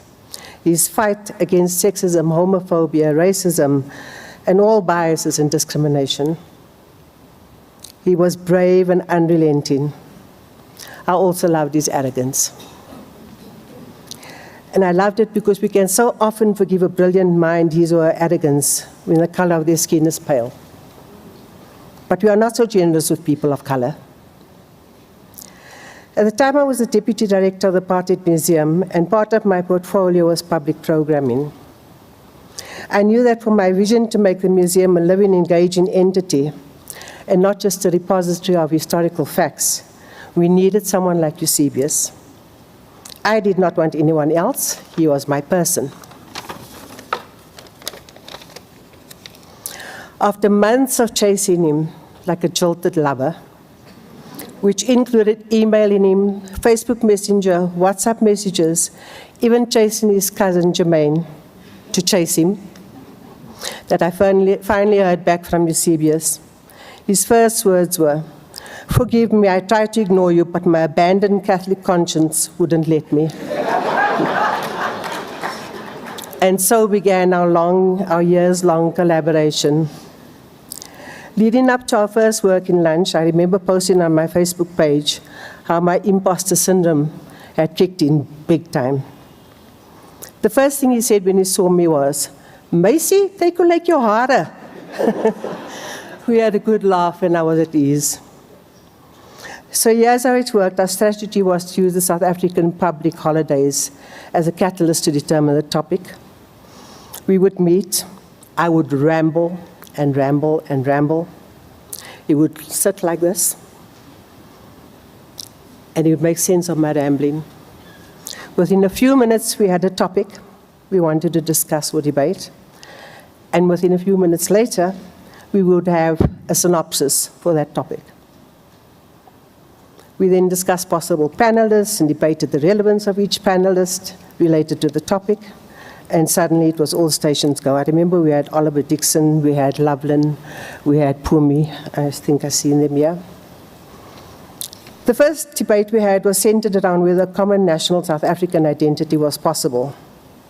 Others included, did the Mandela government set South Africa up for failure? Why do men rape? Did the Fallist movement fail? And the black body still the site of oppression? Topics that were relevant to what was happening in our society. You can hear from the headings of those topics that these were Eusebius's words. But the Youth Day events were both Eusebius and my favorites. Here we gave young people, in particular grade 11 learners, carte blanche. They could choose any topic of their choice, research it, and speak to it in their own voices, and in particular to their peers. Youth Day events widely popular and gained much media attention. These young people fascinated Eusebius and I, so much so that we decided to have more engagement with the learners. It was in this way that we began the master classes led by Eusebius on debating, critical thinking, public speaking. I didn't learn much from that, public speaking. Yeah, Eusebius was in his element though. He once expressed that this felt like his calling, even though he said he could never be a teacher per se. The young people loved him in his flip-flops, shorts and vests. They could relate to the person he was, relaxed, insightful, and ever so generous with his knowledge. Eusebius was a mensch, a human being who felt deeply. He was also vulnerable, as we know, and this made him more lovable. I am deeply saddened by the loss of Eusebius and express my sincerest condolences to Undudozo, Eusebius's family and close friends, and all who knew him and loved him. My heart is broken. My only consolation is that Eusebius and Karima are looking at us from wherever they are, having a good old skinner and a giggle. Thank you. Olile in Alberton High. Hi, sir. How are you? I'm all right, man. How are you? No, yeah. I'm okay. This is Tony Lewazungu from Alberton, Etobo's. Yeah. Back in 2014, when Uber started being popular around Johannesburg, and I started driving for Uber, I met Eusebius. I used to drive him around, and even ended up being sort of like his personal driver or something. And for me, it was a bit uncomfortable meeting this celebrity guy that I used to see on Nolin Maulana Sanko's show on SABC3, and he's a celebrity and all of that. But he made me feel very comfortable to be around him, and taught me how to be always prepared and have your facts straight when you're going to comment about something and debate about something. We used to debate a lot, and his partner, I met him a few times, and I dropped Eusebius off. He was a great guy as well. And condolences to him and the family and everyone who's feeling the pain. I couldn't believe it when my wife told me he's all late. That Eusebius, in fact, she calls him Umuntu. So when she told me that Umuntu Wako has passed away, Eusebius, I couldn't believe it. And I'm in shock. I'm in shock. He was a great guy, a fun person to be around, and a great debater. Great debater. So rest in peace, Eusebius, and now Wonkabantu, who are feeling the pain that I'm feeling right now. Olile, and condolences to you as well, man. And thank you for sharing that tribute with us.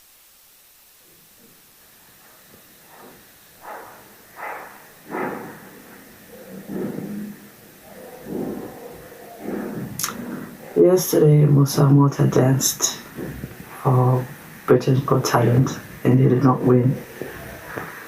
I remember it was one of the last things that you mentioned, Eusebius. And for some reason, I didn't know who he was prior. And I just started crying because that was so typically you. You were such a generous person. You gave so much of yourself, and you celebrated so much of us so many times. I don't even begin to understand what being in this world without you will be like. I will miss calling you to just talk about random stuff. I will miss texting you to make fun of people. I will miss you sending me memes. I will miss so much of you. And, in a world of so many unprincipled people, the one thing that I loved about you was how principled you were, how you were not ashamed to, you were absolutely fine with losing friends if they didn't stand on principle. You did that when we had a few incidents in the past with certain friends and who later became ex-friends. But I know they too, like me, will miss you in the landscape. They will miss your voice. And I and all your friends are so much poorer with not having you in the world. But we're also so much richer for having known you. I haven't really grasped. Sometimes I think it's a joke. Sometimes I think it's a terrible, terrible joke that you've gone and you've left us. And then sometimes I think it hasn't happened. I have caught myself a few times wanting to send you a message over something that I think you and I would have loved it. And then I remember, then I break down. Thank you so much for everything that you were to us. We who knew you, who loved you, but importantly, thank you so much for what you gave to the country. You and the world, you left an. And that, of course, another friend, author, Zukiswa Vana. And as I said earlier, even if you don't know some of the people, Eusebius always spoke about his friends. And I've never met Zukiswa personally, but I know her because of what Eusebius used to tell me about her, and obviously the great love that he had for her. And Zukiswa, I think you are streaming, and he loved you dearly, and he respected you very, very much. So thank you so much for sending that tribute. Zukiswa is, of course, a South African journalist and novelist, and her first book was shortlisted for various awards, and that included the South African Literary Awards as well as the Commonwealth Writers' Prize. So thank you so much, Zukiswa. And before that was a clip from Xolile, who was Uber driver, and you all know Eusebius as Uber Chronicles. I mean, that was one of my favorites. Okay, what happened today? And I think that is just the person who UB was. One of the earlier speakers mentioned how, I think it was Dawn who said how she had to wait on him because he just had so much time for everybody. So, you know, we continue on this journey as we remember Eusebius McKaiser. So one of the people that I spoke to him last about was Joanne Joseph. I'm going to tell you what we spoke about. But it was good things, and it was about your absolutely magnificent book as well. So Joanne Joseph, stage is yours.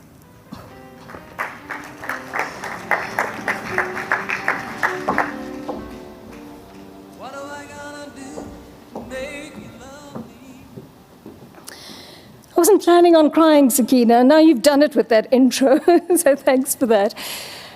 It really is very special to be here this morning, and I was going to do a slightly longer speech, but for the sake of others who are coming up, I'm going to cut it slightly shorter and just cut to the chase. Dinesh called me in the week and said, won't you please speak about your and UB's shared love for books? And what came to mind immediately were those wonderful social media posts of his, and I'm sure you know the ones. His favorite haunts, foamy cappuccino in hand, the sun streaming over the pages of a book that he was poring over. Those posts became so important to us. They weren't merely an indulgent peek into Eusebius's lifestyle, his middle-class lifestyle, I might add. They were an invitation to explore his inner literary world, bursting with the ideas of writers whose words and thoughts he dived into, analyzed, digested, critiqued. For those of us whose books were featured, and it was often deeply appreciated in those posts, I might tell you, it was an opportunity at an unexpected and generous endorsement that you knew would drive people to the tills at bookshops and to the libraries.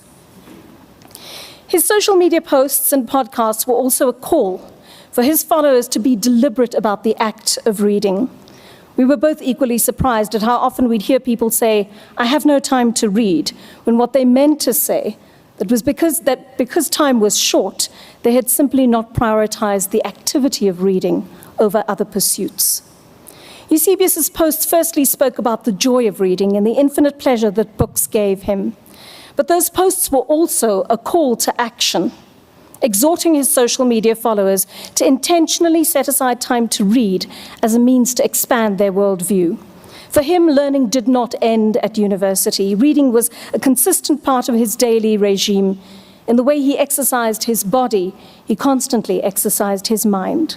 He was trying to convey that not to read is a dangerous thing, especially in a country where people in positions of power regularly use words to mislead, to misrepresent, to confuse, to detract from the truth, and more than ever, to sow hatred and division.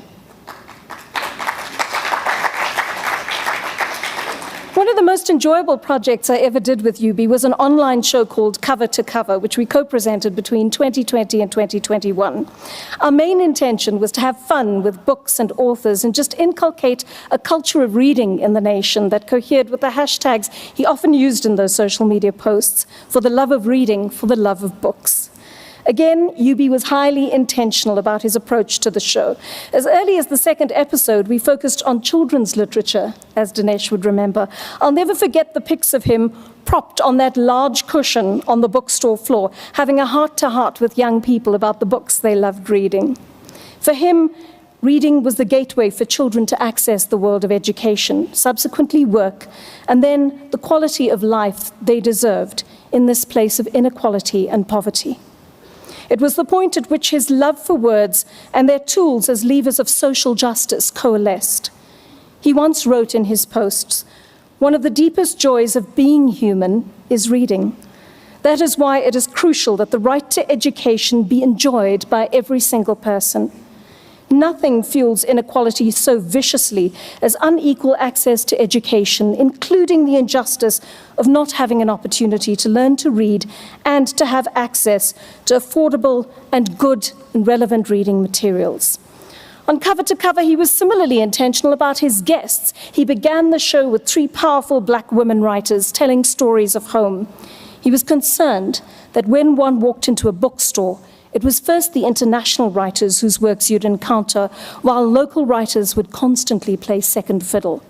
Eusebius wanted to change that mindset in the publishing and book retail industry. He longed for us as Africans to find our stories, to take pride in them, to write and read them so we could develop a greater sense of self and our history. He wanted us to break our prejudices by penetrating the lives of the marginalized through these encounters. He was also a broad reader of multiple genres who could not be limited. On that show, he interviewed African-American young adult writers and the Irish winner of the Booker. He explored Afrikaans poetry alongside local politics and playwriting, producing a smorgasbord for the reader out there because he understood that the world is a huge place that is home to a multitude of stories of humanity, and we have a duty to bear witness to the stories of all communities around us, to their suffering and their triumphs as captured in the written word.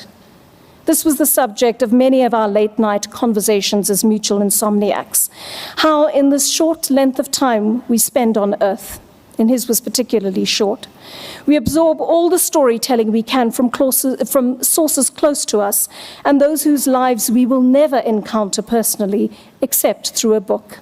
He loved the kaleidoscope of possibility that existed in that one could sit here on the tail end of Africa and yet travel so far into the relationships and dilemmas, the mysterious lives of others continents away, experience their geographies, glean some sense of how all of humanity is connected, how our strivings and difficulties are essentially the same, although they may take different forms.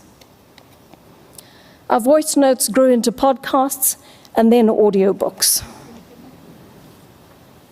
I'm profoundly sorry that he never got to produce the next book that he was thinking about. Thankfully, he has produced 3 books on racism and politics that are still widely available, and his free-form writing abounds everywhere on social media, while his commentary continues to live on news sites and endures in the form of his podcasts.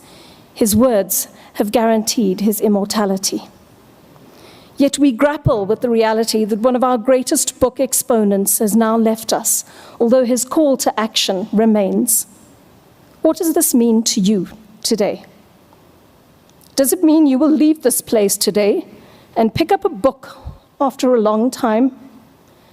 Does it mean that for a time you will put aside the escapist reading to pick up a different book, that heavy literature that you've been avoiding, to find a window into the lives of people around you whose suffering has thus far been invisible to you, and that you will take a moment to acknowledge that?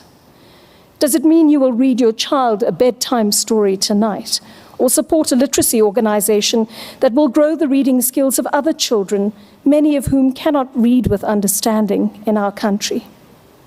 Does it mean that as an aspiring writer who has never thought your South African story worthy, you will finally put pen to paper today? Whatever it is, I ask us all here to do something substantial for the cause of literacy in memory of Eusebius. Eusebius, friend, go well. You accomplished so much in the short space of 44 years.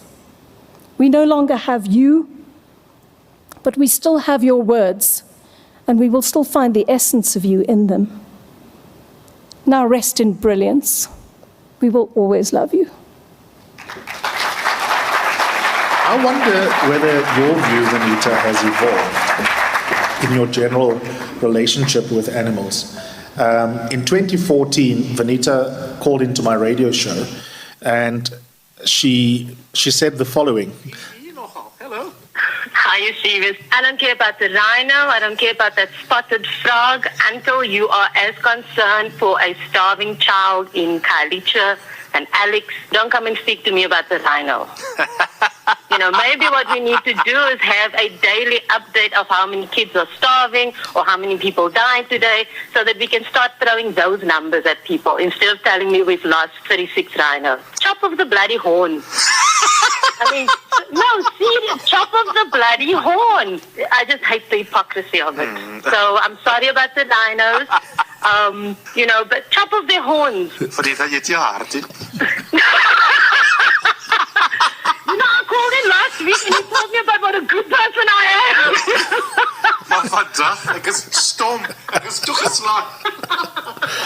So I'm interested in how our views evolve, right? So beyond Sheba, but Sheba is a useful sort of entryway into this conversation. I was saying to Nduduzo yesterday, he's got a dog, we've got a dog, you've got a dog now. Yeah. I wrote about our attitudes towards animals in my first book. And essentially I made fun of, white people and adjacent white people. Deputy whites. Deputy whites, for their attitudes towards animals. But I was saying to my producer, if I had to rewrite my book now, which is about, 8 years old, one of the essays I would in part repudiate is that attitude. Because when you have a pet of your own, things suddenly change. Listening back to that clip from 2014, do you want to repudiate your attitude towards rhino? No. Oh, wow. I still maintain. Yeah, it's a clippy banner. I still maintain chop off their horns. That's why they're getting, that makes sense to me. Chop off their horns, And like I said, I think in a different conversation, because people like to throw this, in 10 years' time, there's not going to be a rhino, and the only time you'll see them is in a picture in a museum. I'm like, you know what? I go to museums all the time, and I look at pictures of dinosaurs, and I'm okay. Honestly, I'm okay. I don't miss the dinosaurs at all. Right, good afternoon, ladies and gentlemen. If we have any Tracy Chapman fans, I'd like to invite you to join me. Don't you know, talking about a revolution. Don't you know, talking about a revolution.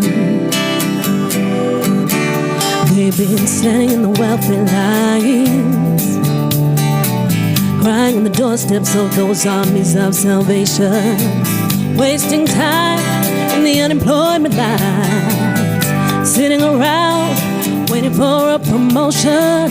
Don't you know, talking about a revolution sounds like a whisper. More people will rise up and get their share.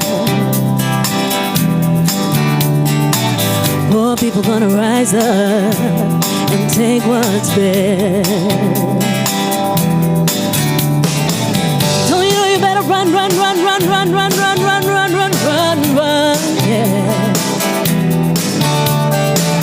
Don't you know you better run, run, run, run, run, run, run, run, run, run, run, run, yeah. 'Cause finally the tables are starting to turn. Talking about a revolution.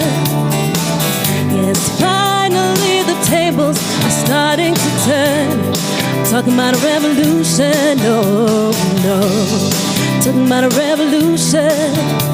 I've been standing in the welfare lines, crying on the doorsteps of those armies of salvation, wasting time in the unemployment line, sitting around waiting for a promotion.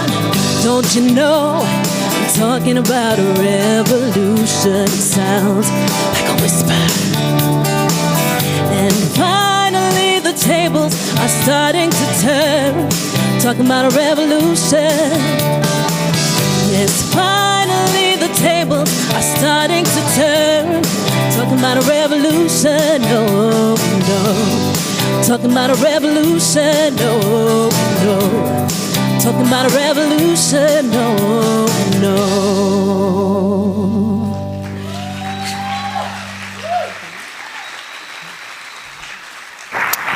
Thank you so much, Lila. That was beautiful.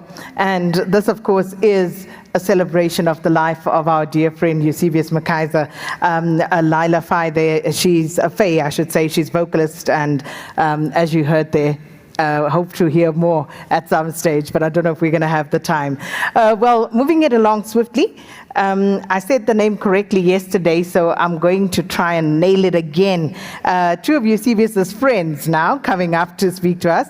And Zweli once shared a home with Yubi, and Bongani first met him online. And the rest, as they say, is history. So let me invite up to stage Bongani Kumalo, because that was the easier name. And then, here we go, Zweli. Zweli Jongile Kwebityala.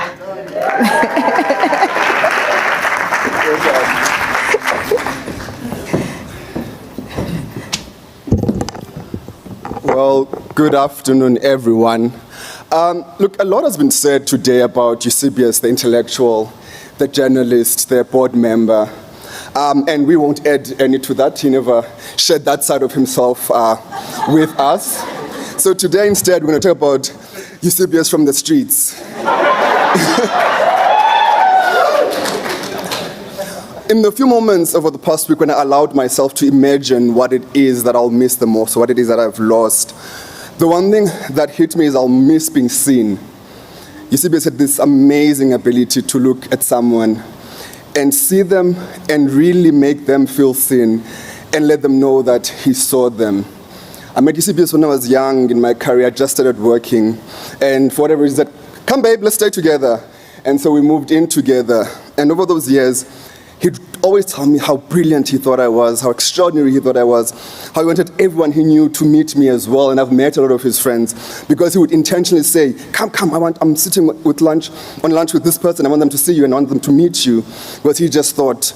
And then I realized later that he just said that about every one of his friends, and that everyone was brilliant, babe, and everyone was amazing, you know. But besides being that warm person, you also had this really infuriating ability to be two things at once, at the very same time. He could be your softest landing place, but also your sharpest critic, all in 1 minute. You know, he could share your deepest confidences, but also the most outrageous gossip ever. That you start checking your phone to make sure that it's not recording, or that you've not accidentally dialed the person you're talking about. He could be kind and be sharp-tongued all at the same time. And all of this is to say he was a human being. And it is a human being today that we want to talk about. And Mike, come talk about this human being for a moment as well. Okay, I know Eusebius from the streets. We met online. You can guess which app that would have been.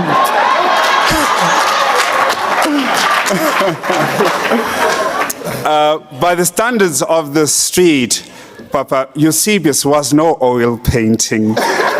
However, he could charm the pent of any organism walking on 2 feet. And this is evidenced by the number of self-identifying heterosexual men who called in on radio stations to talk about their person. And they'd go as far as saying that their wives and their girlfriends came running to them to say, your person is no more. He made it into people's bedrooms by the sound of his voice and his greatest charm. And these people were charmed into current affairs, matters that they had no interest in. But trust Eusebius, to charm your pants off. A WhatsApp group I belonged to at some stage said something unnecessary and unflattering about Eusebius. And what was said got to him. And he called me and said, Bongani, I'm very disappointed that you were part of this conversation. However, you didn't bother to let me know what was said about me by people he had considered friends. To me, that revealed the humanity in Eusebius. He's a human being too. It revealed his vulnerability. But you know, when you're caught gossiping, you then start to introspect. And I thought to myself, you know, was I party to an injustice? Should I keep... Was my silence a good decision on this?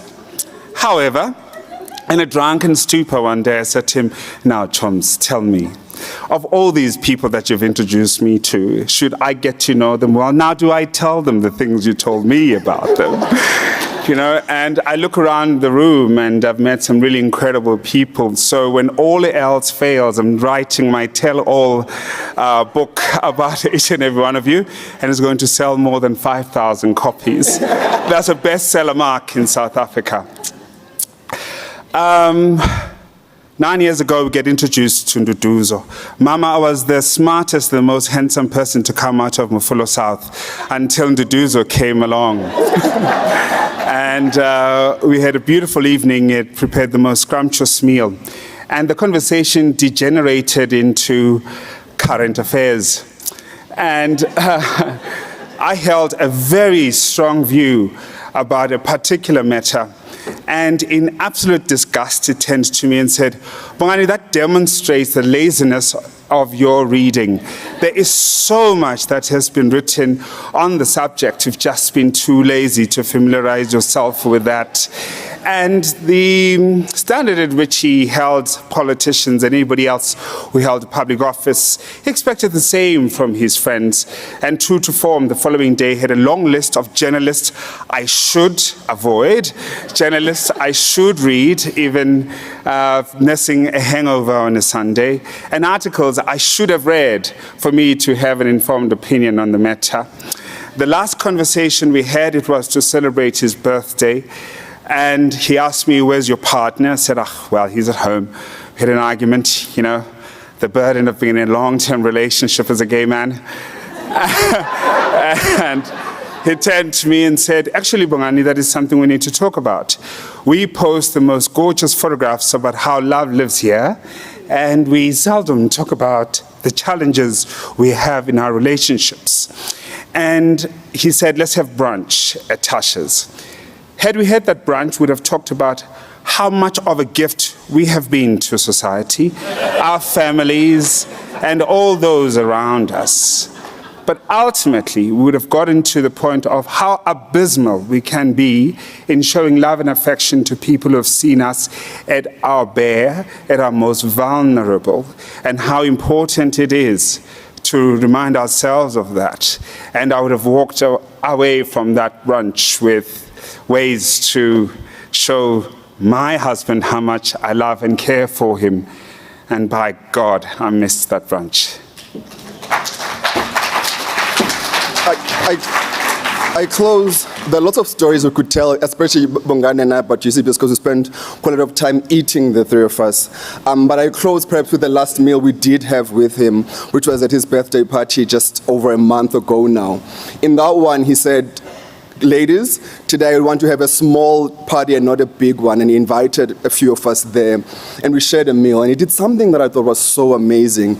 Again, talking to the story I shared earlier about him seeing people. He said, I want to go around the table, and there were about 8 of us, and said, if you will indulge me, ladies, I'll go around the table telling each of you why I love you. And he did for about 10 minutes go around the table to each of us saying why he loved us, specifically why he loved us. And about me, and because he saw me, he said, you know, Zweli, a lot of people call you emotionally inept. Because because you never actually share an emotion, except you're the most emotionally mature person I know and have ever met, because you actually speak your emotions, because you will say, I am angry, I am in love, I am happy, in this voice. And now I will say in closing, I am sad.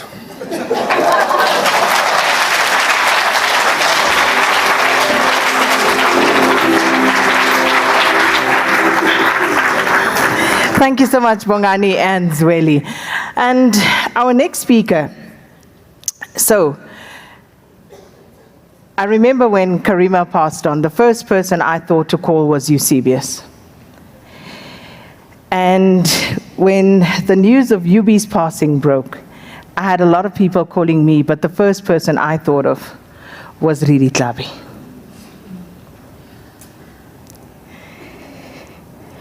So, Ribi, let's go to the lines. Muzuki C, hello. How are you? I'm good. How are you? I'm good. Sometimes all the time alongside you, time along home, so. Time is the only flung you took on the 702. Good one. How are you? I'm good. That's great. Thanks for your good work. Thank you. We're going to miss you. You are part of my daily program.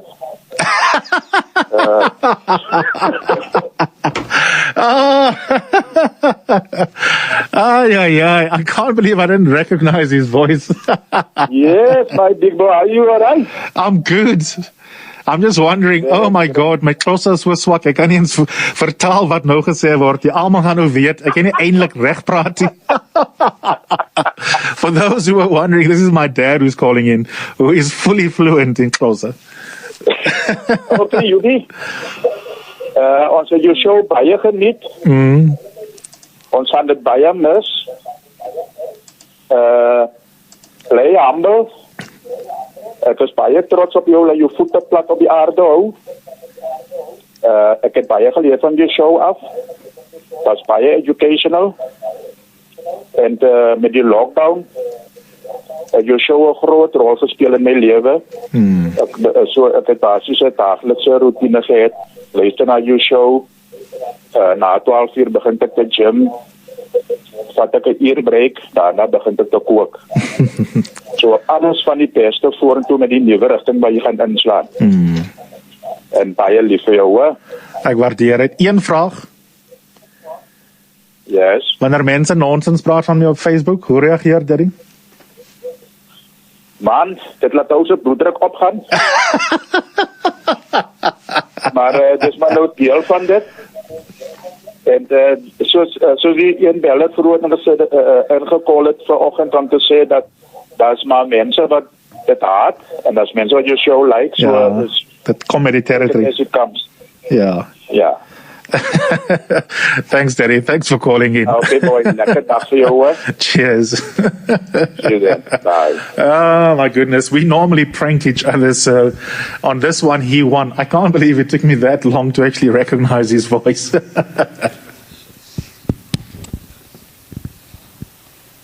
Good afternoon, everyone. Bongani and Zweli, let me just thank you for just a moment of levity as you made your very heartfelt delivery.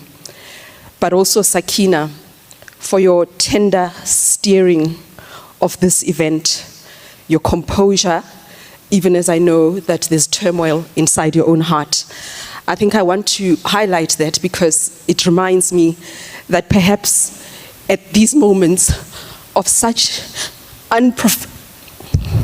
unspeakable grief, the right thing to do is to be with people who love the person that you are mourning.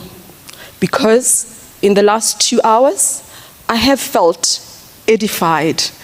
I have felt that in our collective grief, I am also seen and I'm with you. And perhaps the last week of isolation was necessary to be in silence, to be reflective. But this too has been healing to be with all of you. So thank you.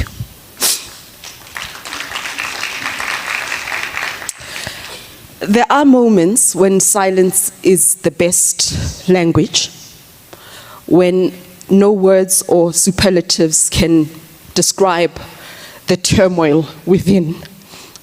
This is that moment for me. I am completely unmoored by Eusebius's passing. We've all lost people. It's not the first time that we have gathered at events like these, but it hits differently. And it is one of those moments where I wake up in the middle of the night and I think, what am I going to do? But I know I'm not the only one.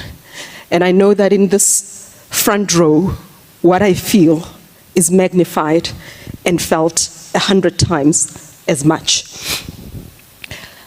I had planned to share some special moments of our friendship, but have now decided in a moment of fragility that going down that route would just be opening an avenue to the most chaotic descent into grief. So I will just say a few safe things. The first thing that I want to say was that Eusebius built friendships that were rooted in respect. He didn't respect our bullshit. No. He respected our agency as people in his life. That when there are conversations that required his counsel, he was there with it, but ultimately he trusted that you are your own person, you've got agency, and you can make your own decisions. And I think that is important. The second thing I want to say is that he loved loudly and emphatically and not waiting for another day to express the depth of his love.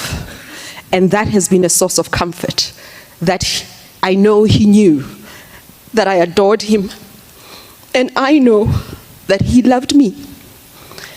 And I laughed as I replayed some of the conversations that would start with, you know, the thing I love about you. How do you start a conversation like that with somebody who is a close friend and you speak so regularly? So there'll be that whole preamble about what he loved about me. And I know that he did exactly the same thing to you. A couple of years ago, he came up with an idea about a book on friendship. And I said, come on, man, you're becoming soft. This tough political animal, why are we talking about friendship? He says, just hold on. A really deep, clinical look at what it means to gravitate towards certain people and how you hold each other or don't hold each other in moments where there is a divergence in beliefs, in ideology, in moral standing. And I think that he was thinking about it precisely because of what some of you have said, that he lived a life where some friendships ended. They ended. And we ought to be comfortable with the severing of ties when what is at stake is our humanity. And we were thinking about that, but we hadn't spoken about that project in a long time because he was so supremely talented that there was a lot that he was working on at the very same time.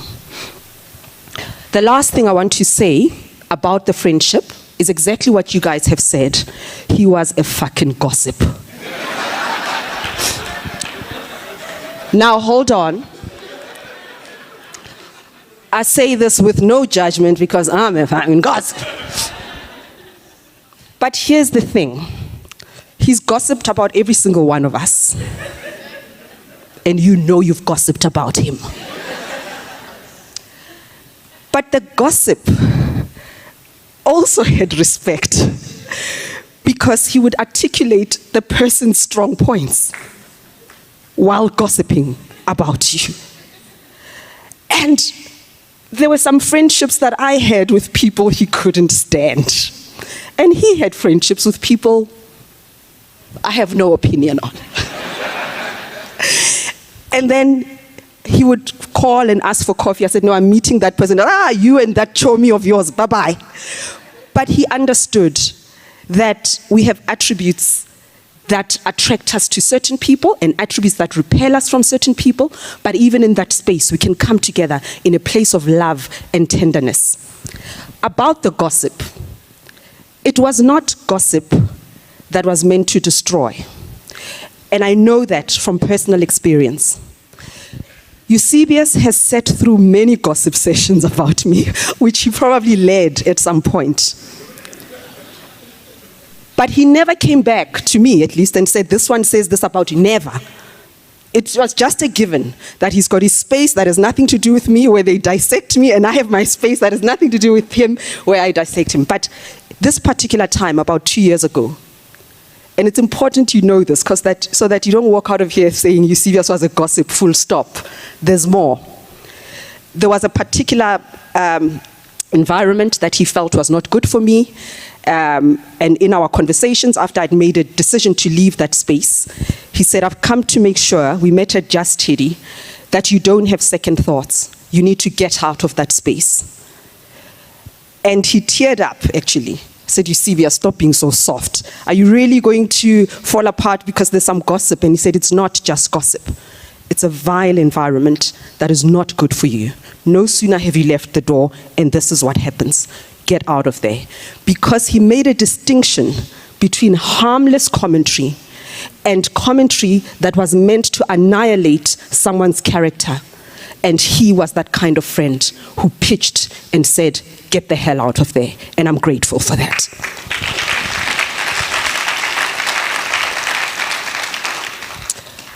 That's the friendship. Perhaps there's a reason why this grief feels so intractable and insurmountable. And the reason, I think, is not just the personal loss. It's not just losing someone whose life, whose very presence was a reflection of the story of my life. And so with his physical, shall I say, evacuation from this earth, it feels to me that pieces of my chapter are just falling apart. I think the reason some of us feel that way is because we recognize that even as some found his opinions intolerable for whatever reason, or described him as arrogant, he also said that about himself, so really not breaking news there, is that even in that contestation, his detractors recognize his genius. His detractors know that he was a necessary force in our society. And if we are to think about that interface of journalism and democracy, we cannot deny the fact that Eusebius's voice was so pivotal to our democratic edifice.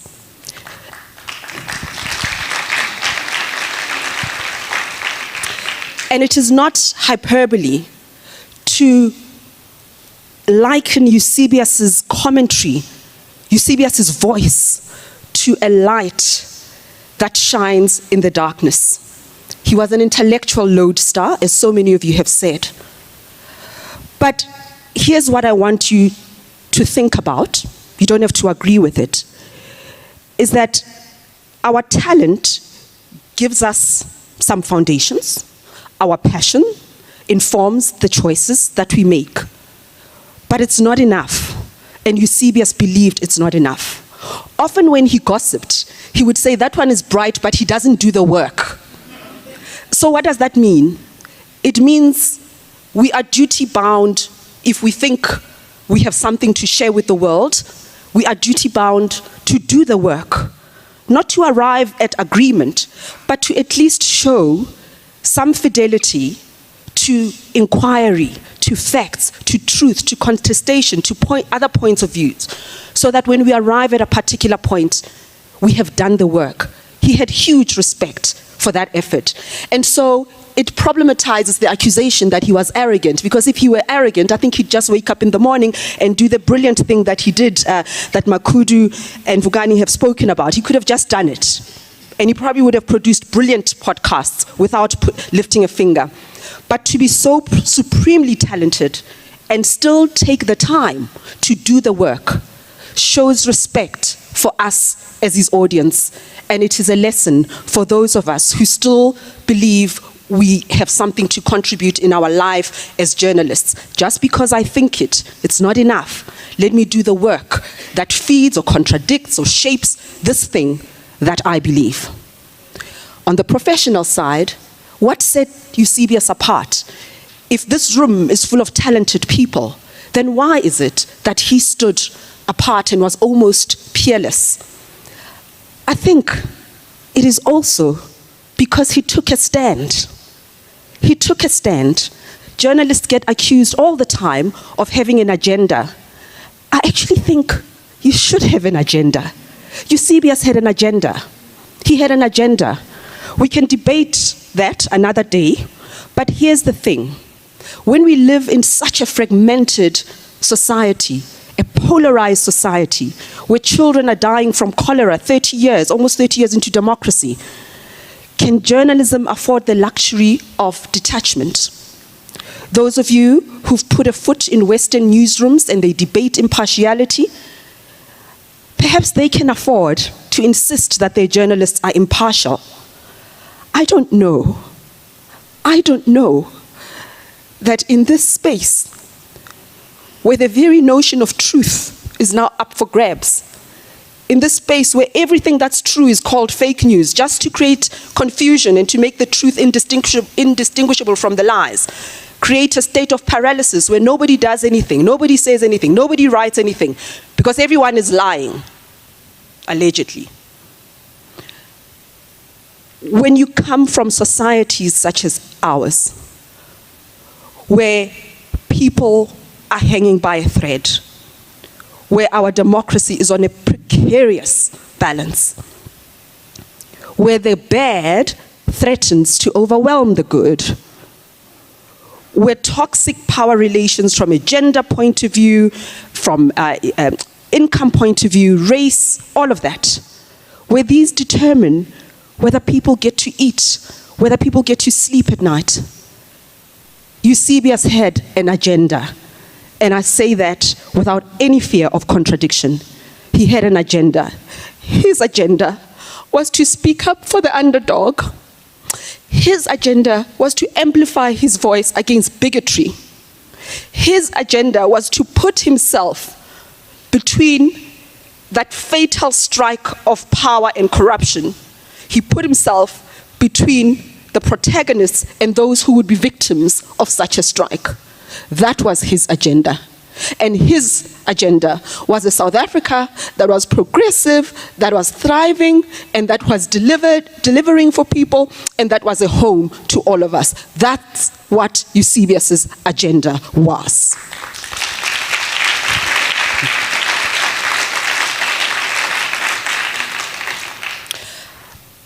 I would never diminish Eusebius's stature by engaging with anti-vax trolls. He would say, don't feed the trolls, Chomi. Ooh, Jesom Nyama. Where did he learn that thing? Hi, Nduduzo, you've got a lot to answer for. What? Everything Jesom Nyama. Now listen to me very carefully. I say this with all the sagacity I can muster.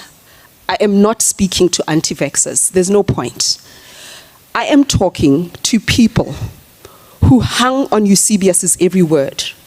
Those Uber drivers, those here amongst us who listened to Eusebius's take on issues before we formulated our own positions.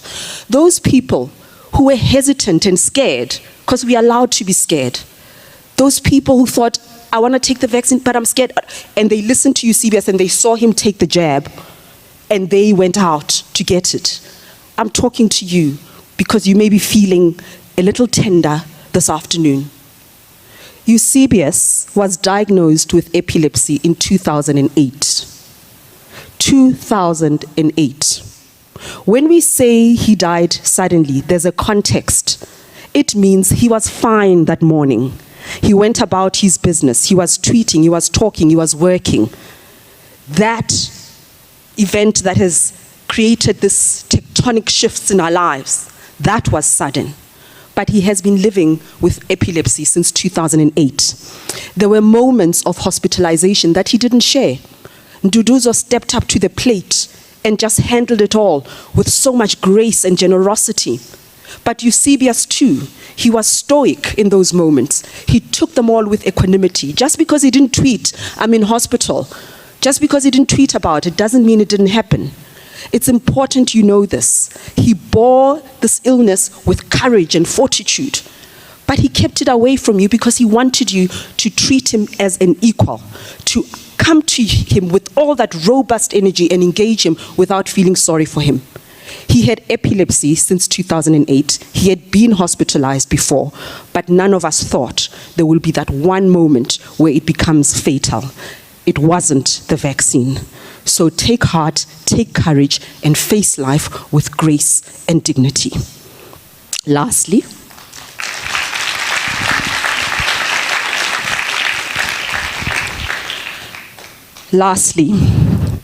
Eusebius had this funny relationship with this journalist whom I think many of us admire. She always invited him to her show when there was something around South Africa, race, and identity. And I would tell him that she's such a fan. And would say, "Hi, Chomi, you lie. I'm the fan."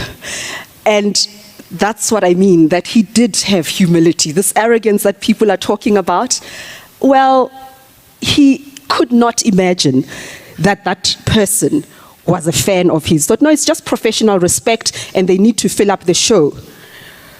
But Yubi, I've never won an argument against you. I am so proud to tell you I told you so, because this person sent me an email. "Hi, Ridi. Thank you for sharing this news. I was a huge fan of Eusebius." Yubi, she was a huge fan. Says, "I'm indeed shocked and deeply saddened. Eusebius was one of a kind, always a great guest, often counterintuitive, and constantly with the people of South Africa's best interests at heart. I send you my deepest condolences and sympathies on the loss of your friend, and please pass my sympathies to his family. May Eusebius rest in peace. I will miss him." That's from Christiana Manpoor.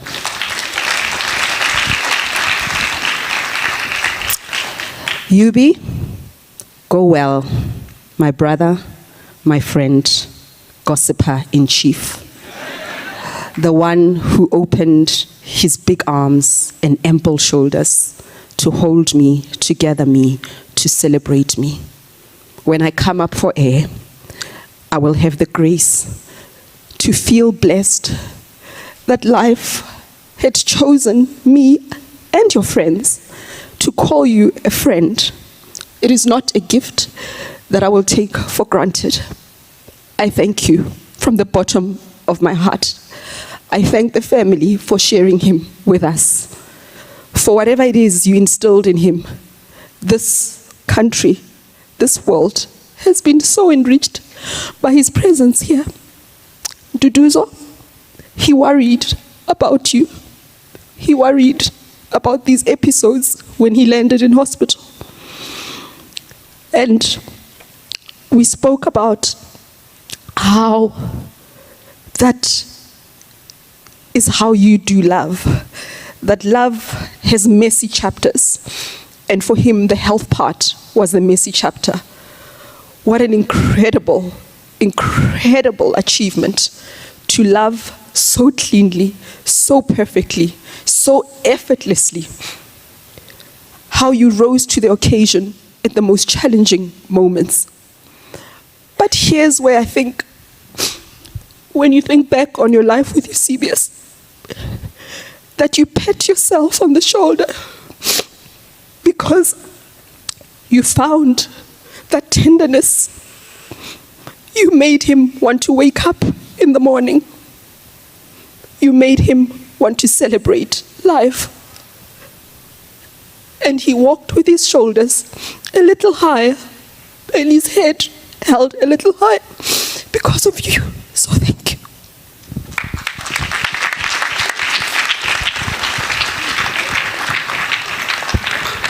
I first met Eusebius, or UV as we all knew him, at university back in 1997. We stayed in the same residence and became quite close with a group of friends. So 26 years is a lot to put into a message about everything that we've learned from Eusebius. Unlike most, he believed in and followed his passions. That passion included both the pursuit of academia, but also a love for life in general. He once said, never let your degree get in the way of your education.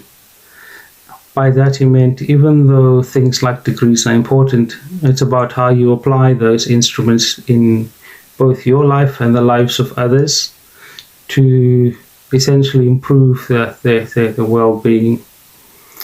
He's used his love for books, both reading and as an author, his academic pursuits, his journalism, to become a voice that sought to deepen our democracy, as well as became a voice for the marginalized, especially within the LGBTQ community. More personally, within the family, he was also the godfather for our sons, and they definitely loved him and missed him.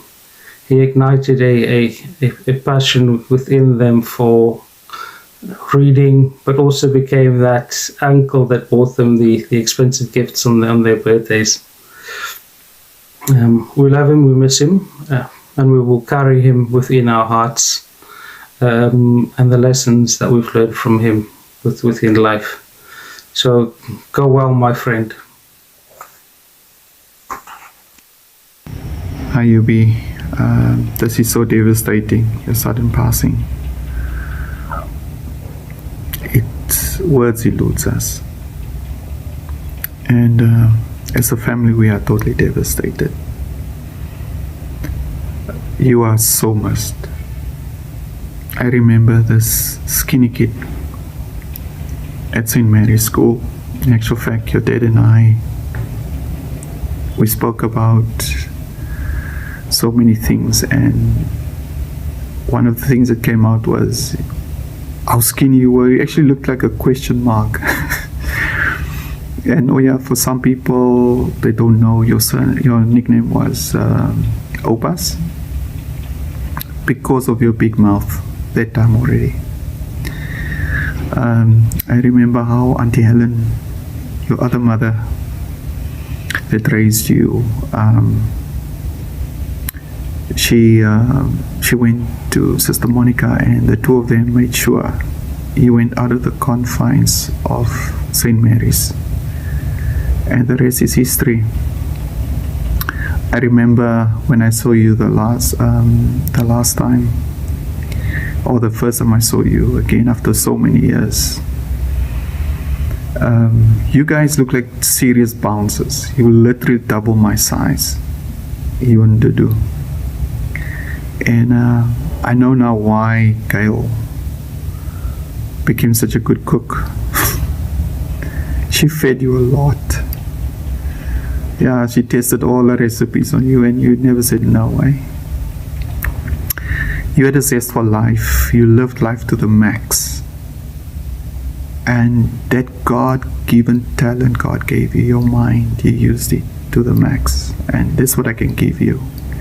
You had a zest for life. You lived life as if there wasn't a tomorrow. And wherever you went, you rubbed off of people. You stood for two very fundamental things, and that is justice and equality, and that's legacy. That's legacy that you left in so many people's lives. Your dad, after your brother's passing, as I recall, after having this long chat with him, he said he was also devastated by your brother's passing, and you just came in there. So Yubi,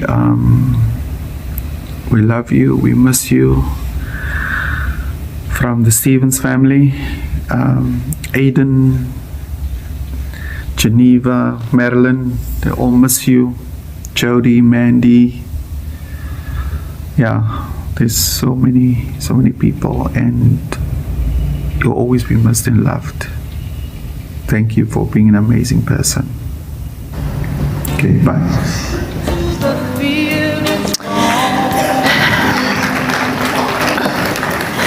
That last message was from the Stevens family, which is Yubi's mother's side of the family. And before that, there was a message from Lindsay Martins, who's a childhood friend of Yubi's. Now, you know, Redi spoke about Eusebius's fans, and when I was at Metro FM, the show after mine was Eddie Zondi. And Eddie was such a huge Eusebius fan. He was such a groupie. And he used to come in early before his show started. He always listened to the show, but when Eusebius was the guest, Eddie Zondi used to make sure that he was there early so he could, you know, rub shoulders with Eusebius before his show. So he had so many fans and so many people who really, really admired him. And then really, the illness. And you're so right. And I vividly remember the day when he first told me. I think we were coming from the ANC's policy conference. Not too sure which year, but around that sort of time that you mentioned. And we had just gotten onto the N1. And he says, "Friend, I need to tell you something." And so he proceeds to tell me, but it was such a vulnerable moment, and I've never spoken to anyone about it. Because as you say, he didn't necessarily want people to pity him. You know, he wanted people to just treat him normally. And I'll never forget that day, because that was probably the most vulnerable that I'd ever seen Yubi. Because he spoke about his diagnosis, he spoke about the medication and the complications that came with that. And of course, he spoke about, you know, life going forward and the things that he worried about. And then one day, he told me about this guy. And I was like, "Yubi Asablif, is this the one?" And he says, "Friend, this is the one." And I said, "Are you sure? Is this the one?" And he says, "Friend, this is the one. And there's never been anyone else after that." Nduduzo, please come up. James on the line. I'm now no longer sure whether the people who are calling in are where they're pretending to be, but let me nevertheless say, because this is what's written in front of me. How's it, James? Hello. Hello. Hello. This is the police. I'd like to follow up on a case that I opened up 6 years ago about a stolen heart. How are you, man? I'm good. Jeez, what is there to say? Jeez. And now at least I'm not the one laughing. It's you. I know. But anyway, I think the best I could say is, again, also thank you. I think the outpouring love from everybody over the past 3 hours, and actually the past 6 to 10 years you've been on radio. You better tell people you are, James.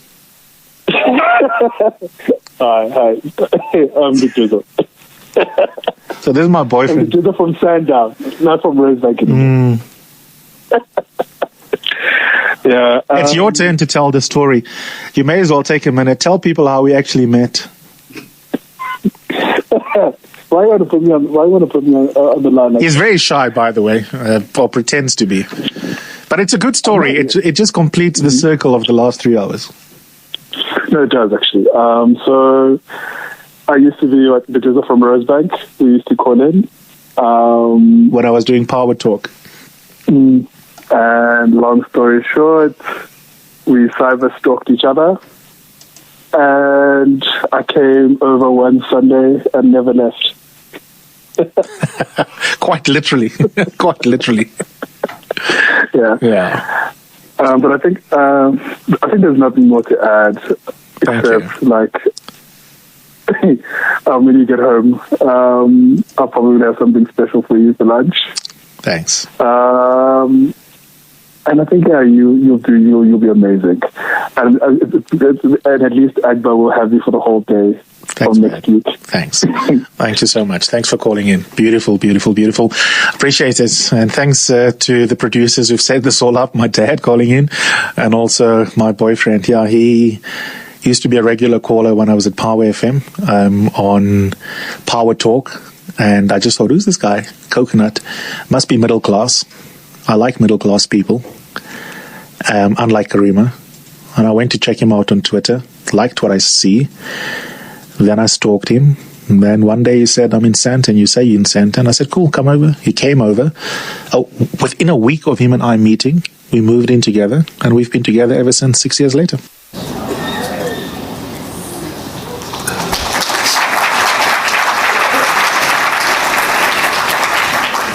So I think between myself and Zweli, it looks like he likes picking up strays, huh? So what I'd like to do is just to begin by honoring him with a poem from one of his friends, Togo Madonko. And if anybody knows Eusebius, in as much as he loved reading, he found nothing more cornier than poetry. So please bear with me. So it's titled Heart. It stopped. Last breath, last laugh, last selfie, last tweet, last thought, last. The world went silent. Old memories flood in of red wine. Fights over Biko letters of loved unsaved. You checked on me when I couldn't. Told me I'm heartful when I felt heartless. Did a series on mental health with no judgment. You included me. Darling, heart, you said, knowing I'll never have learned to play chess. How patient a teacher you were, how hopeless a student I was. But you called me one of your smartest friends. You'd laugh at me now, sitting here turning my heart inside out, wishing for one more coffee date, one more argument, one more book recommendation, one more hello, darling. And that's hard. So I'll try not take up too much time, as he tells you. So it's not that I'm shy. I think I'm just a man of few words. And as one of his actually good friends, who's actually my good friend now, was saying when he was asking me this morning, have I prepared my speech? And I showed him my bullet points. He was like, oh my God, he is just so corporate. But anyway, I think from my side, I just would love to say to Eusebius, finally, I get to give you uninterrupted feedback. But in my feedback model, I won't use what the firm has to say, what the firm used to teach you. As you heard in the clip, we met. I was a media analyst for a small firm in Rosebank, and that's where I used to call in. And true to what he said, we sort of moved in almost like after a week. And I remember telling him within the second week that I thought he was my soulmate. And being the logical person he was, he told me not to be irrational.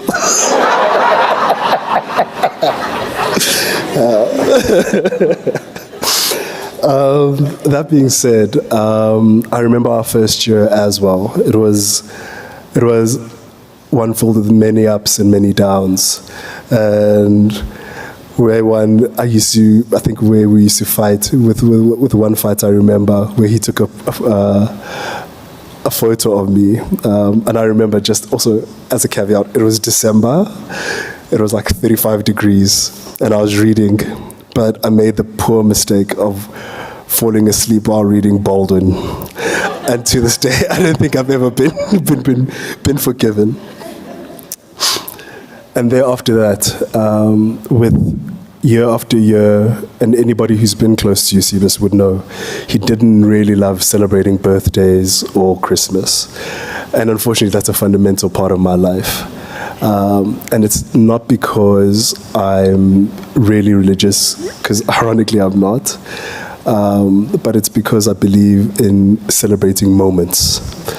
And it's one of the things, as many people who've come before have been saying, he allowed.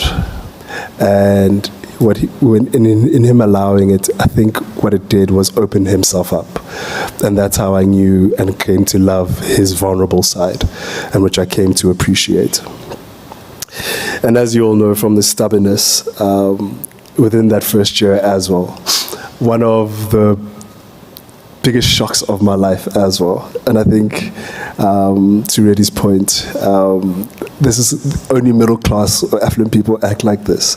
I think we had been dating for 3 months, and he quit at Power. And for the life of me, I'm like, what are you going to do for money, bruh? And he was just like, no, don't worry. But what I found really remarkable was, even in that low point, I wouldn't even call it a low point, but in that trying time, he still found time to help his sister with her wedding. And that was, I think, the first time I was also introduced to the McKaiser family and the Stevens family. And I can proudly say, I know that where that love comes from is what actually made him. And one more thing, I think, from one of the downs, is from people who also know him, is I can proudly say, as of last month, he's already one-upped me in terms of losing cell phones. And anybody who knows him and his relationship with Melville, they'd know every Sunday morning he'd be up at Vodacom with a hangover, asking them for a new cell phone, and they'd more than lovely obliged. But then I think there's also the ups. And I think with the ups, again, it resonates back to you, Vugani, and Joanne and Reddy, is the gossiping, right? And I guess with me, I got the pleasure of having the pillow talk.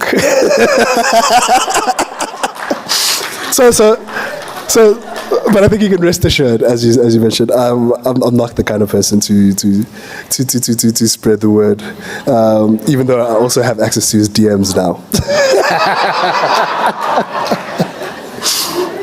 But most importantly, I think for me with the ups, what I'll miss the most are our Sunday nights and our rituals.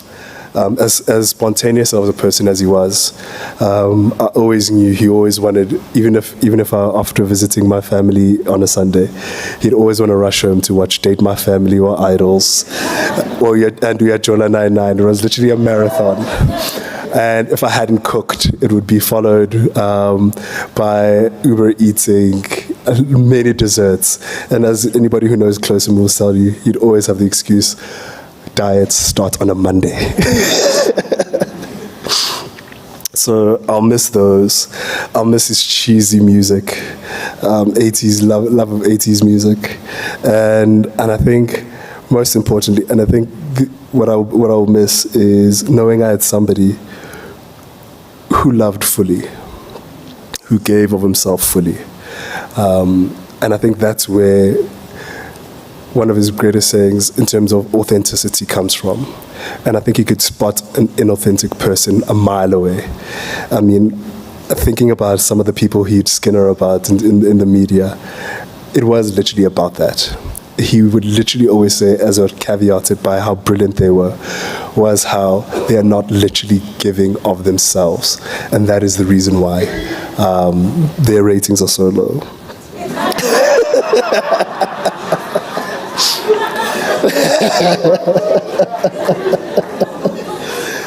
But what I'll also miss, I think that will break my heart the most, is I'll miss walking in from work and not seeing him on that couch on his phone. As anybody who knows him, he was glued to that phone.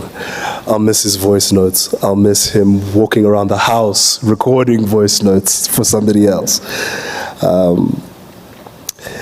And most importantly, I think I'll miss that hello babe, because I think the one time, anytime I knew he was either angry or irritated with me, I would always hear my name, Nduduzo.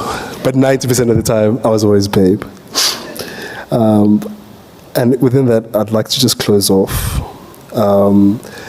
by thanking not only his friends, everybody here, his family, his mentees, Oliver especially, and his supporters, because as it already says, he doesn't like the word fans, and everybody who used to work and who used to, with the restaurants we used to frequent, from his mayoral title at Tasha's to Naked, Just Teddies, Fat Zebras, and Poppies, obviously.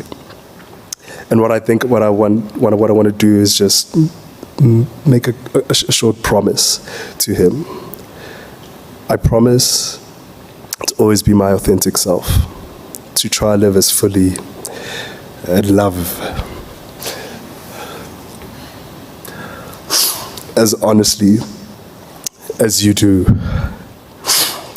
I promise to continue reading books, including the New York Times and TimesLive subscriptions. I'll continue doing right by you and immortalizing you and never forgetting you. But most importantly, I promise to never accept mediocrity, because that is who you were. Thank you.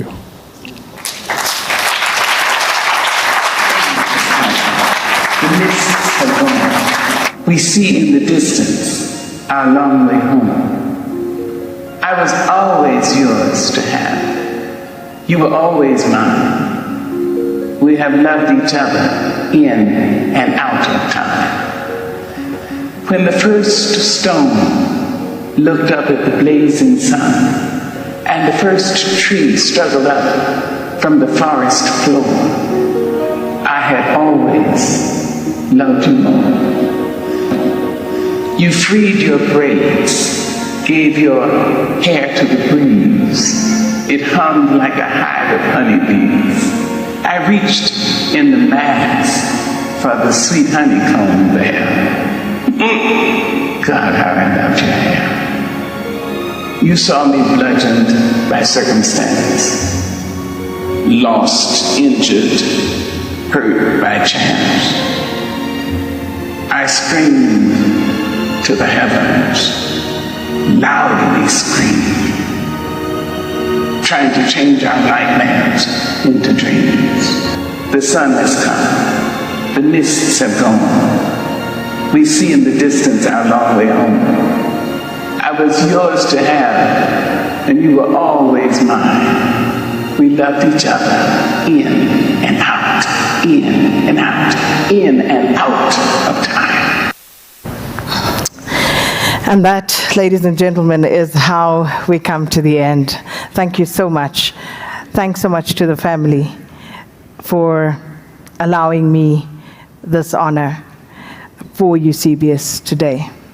And thanks to everybody who spoke today, who wrote tributes, everybody who knew and loved Eusebius throughout the years. And as Nduduzo says, you know, may we go forward living more nobly in honor of Yubi. And I am going to call Yubi's cousin, Eusebius McKaiser, but before that, I just want to call up Dinesh, Megan, Nolwazi, Oliver. I know you guys didn't know this, but please, if you will, because I think these are the people who made sure all of this happened here today. And please come up.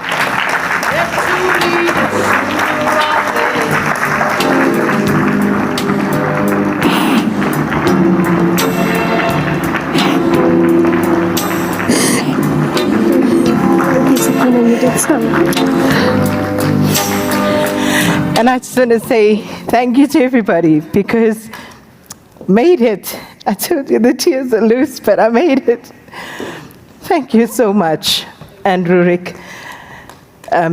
will do the vote of thanks on behalf of the family. And can I just ask that at the end of this, that we just allow the family and the people in the first 3 rows to exit first.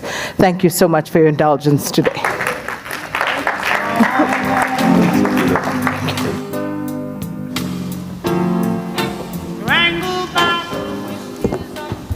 Oh, I see what they say about the lights.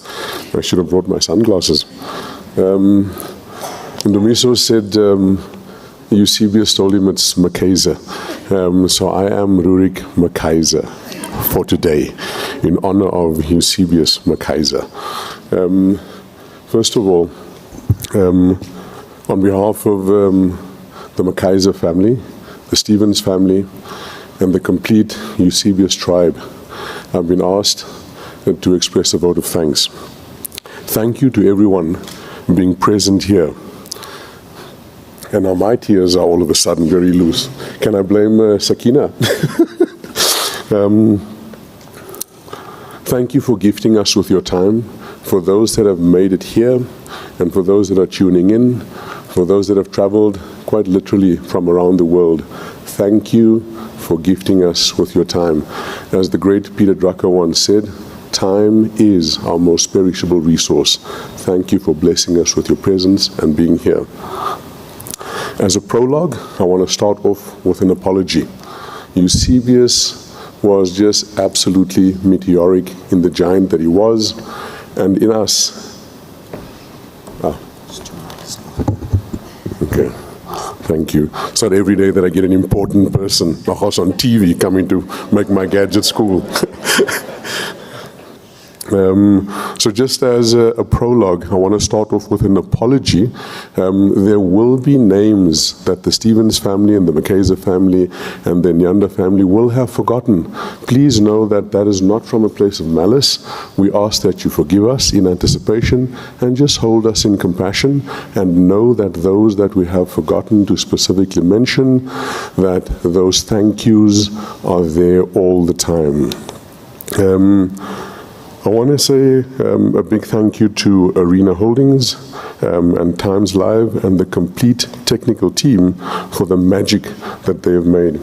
I'm just realizing why I'm struggling. Now that I'm on the wrong side of 50, I must have my right glasses to read.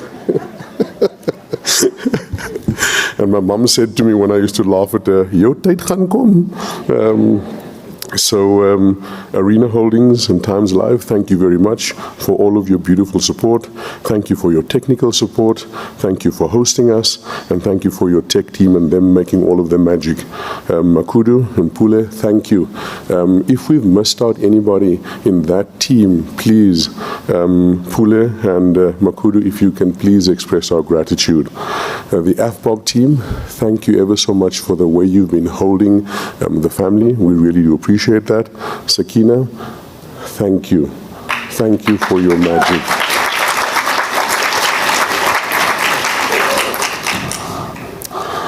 What we have done on Tuesday past when Uncle Don and Auntie Len landed, that group, I want to call them the Dinesh and Jackie team. I was going to call them up, but Sakina, you're a mind reader. You got them here.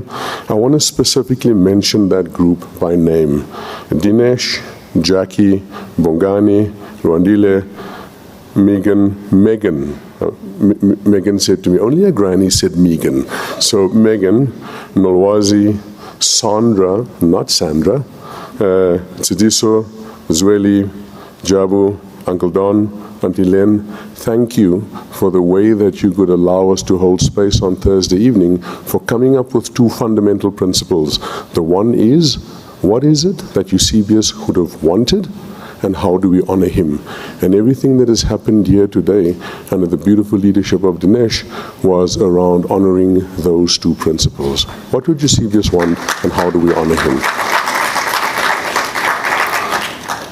Nolwazi and Bontle, thank you for the special magic that you have brought to Eusebius's life. How do I say thank you to Karima? I think that beautiful cartoon said it all when she has received him to wherever they are now. Karima, thank you for being Eusebius's bestie, and thank you for being his bestie again. A special thank you to Eusebius's family, and it's a big family. Thank you so much for molding that beautiful, amazing man for who he was, for who he is, and for who he will forever be. Thank you for the solid foundation. Uncle Don, Auntie Len, Auntie Mac, Auntie Helen, thank you for the solid foundation that you've built in that amazing, beautiful man.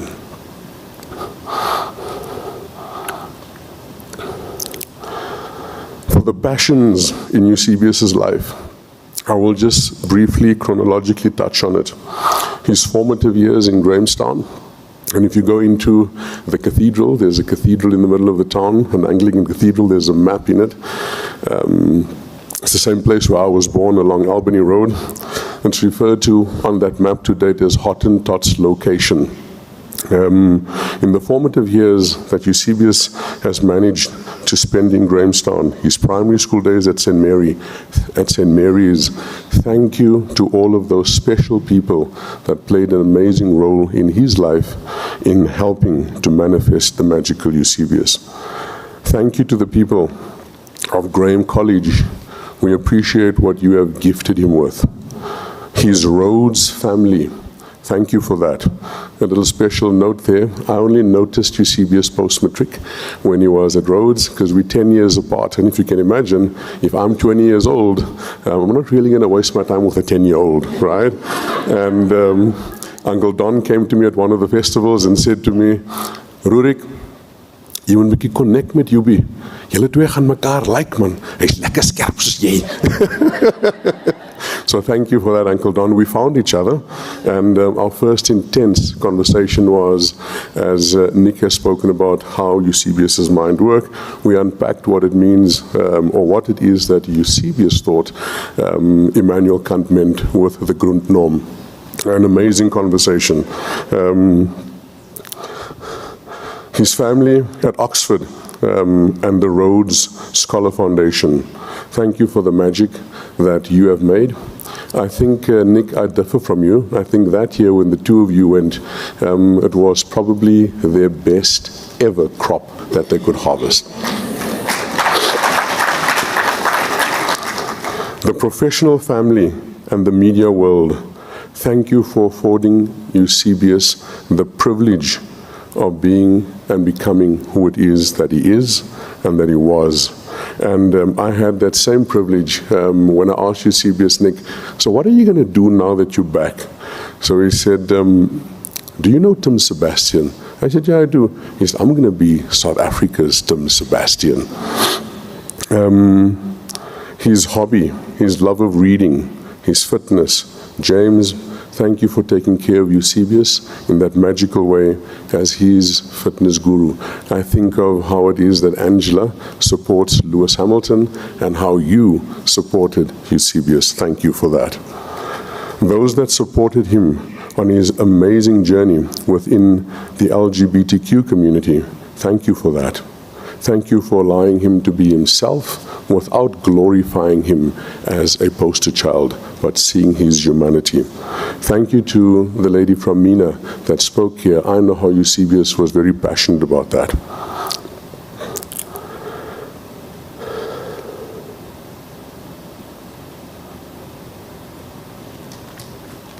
Nduduzo, thank you for the fantastic, beautiful man that you are. I cannot imagine how amazingly brilliant and bright and special you are and had to be to have such an amazing, special, beautiful, bright man.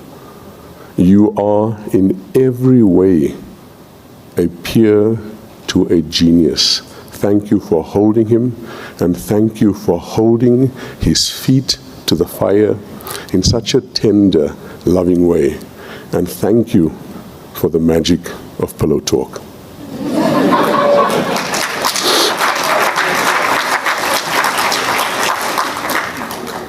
I want to loop back to Uncle Don, Auntie Len, Auntie Helen, Auntie Mac, the Stevens family, the McKaiser family.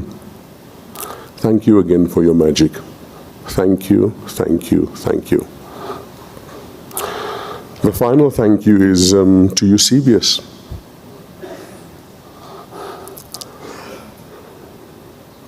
He's done so much. There's so much I want to share, and for some reason I see the clock has stopped. The clock hasn't even started ticking, but I'm sure I'm over my 5 minutes.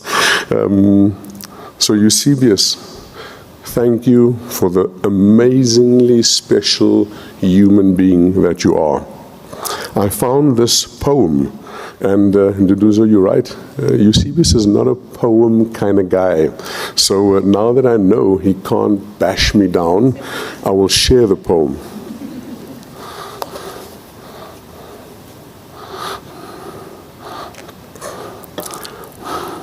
I just need a sip of water, please.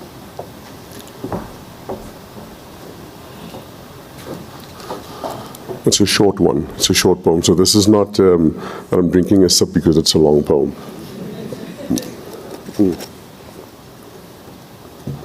Living a large life. An amazing, beautiful soul left this world today. A gaping hole echoes through all eternity as we mourn your loss. Why, Eusebius McKaiser, did you leave us so suddenly? What you have done in your short life, 1,000 could not collectively do. At primary school, you have been referred to as te verfeind, yet as an ordinary prefect, you made the head boy speech. In days gone by, the young Eusebius McKaiser led the charge for your generation, and you kicked down the door of Model C schools to claim your seat at the table that was forbidden to us for all too long. Your mind made up with crisp clarity that Eusebius McKaiser is here to stay, yet you left us so suddenly. Why? Your brilliance was soon unmasked as genius. You, just being you, necessitated them to relook and reevaluate the monstrous lies of white supremacy. Your presence and the wake of your journey made it safe for more of us that came after you to claim their seat at the table. Eusebius McKaiser was here, so make way for us all to sit at the table. At Rhodes, for whom you did not fall, you danced eloquently and majestically with Ma'at, Temez, and Justitia, and you reminded them what it means to be ek is die goose, with distinctions. Your goose step, so sweet it was that Rhodes himself made you a scholar, and off to Oxford you went, for now you are our very own Don. So now that you are back from Oxford, what will you do? You deliberately stated, I will be South Africa's Tim Sebastian. This was not true, for you became our very own Eusebius McKaiser, an impeccable master that no one dares debate, that not even Sebastian could eclipse. Your books are studied far and wide, and your analysis makes CR's goons quake. On your way to becoming our very own Eusebius McKaiser, you chose to make the Big Smoke your home, with a short breather at McKinsey for some fun. You have surpassed Olympus, and as a force of nature, you carry your Titan's robe with elegance and grace, as all true Titans do. So now you are an ancestor. The three brothers united, embracing as one. You have hung up your golden gloves too soon. Please keep a watchful eye over us all, for Azania must not fall. May your golden nome May your garden gnome bless you forever. Oh, dearest God, we miss you, our Titan. Amen, amen, amen. Thank you. Okay, let's dance into the weekend and out of the show. Thank you to every producer, every listener. Thank you, thank you, thank you, politicians that have allowed me to hold you accountable, other powerful people. What is there left to say other than thank you for many years of fantastic radio on the 702 platform. I'm going nowhere. I'm shifting platforms. I'll tell you on social media over the next couple of weeks. But in the meantime, let's jam to Jerusalem.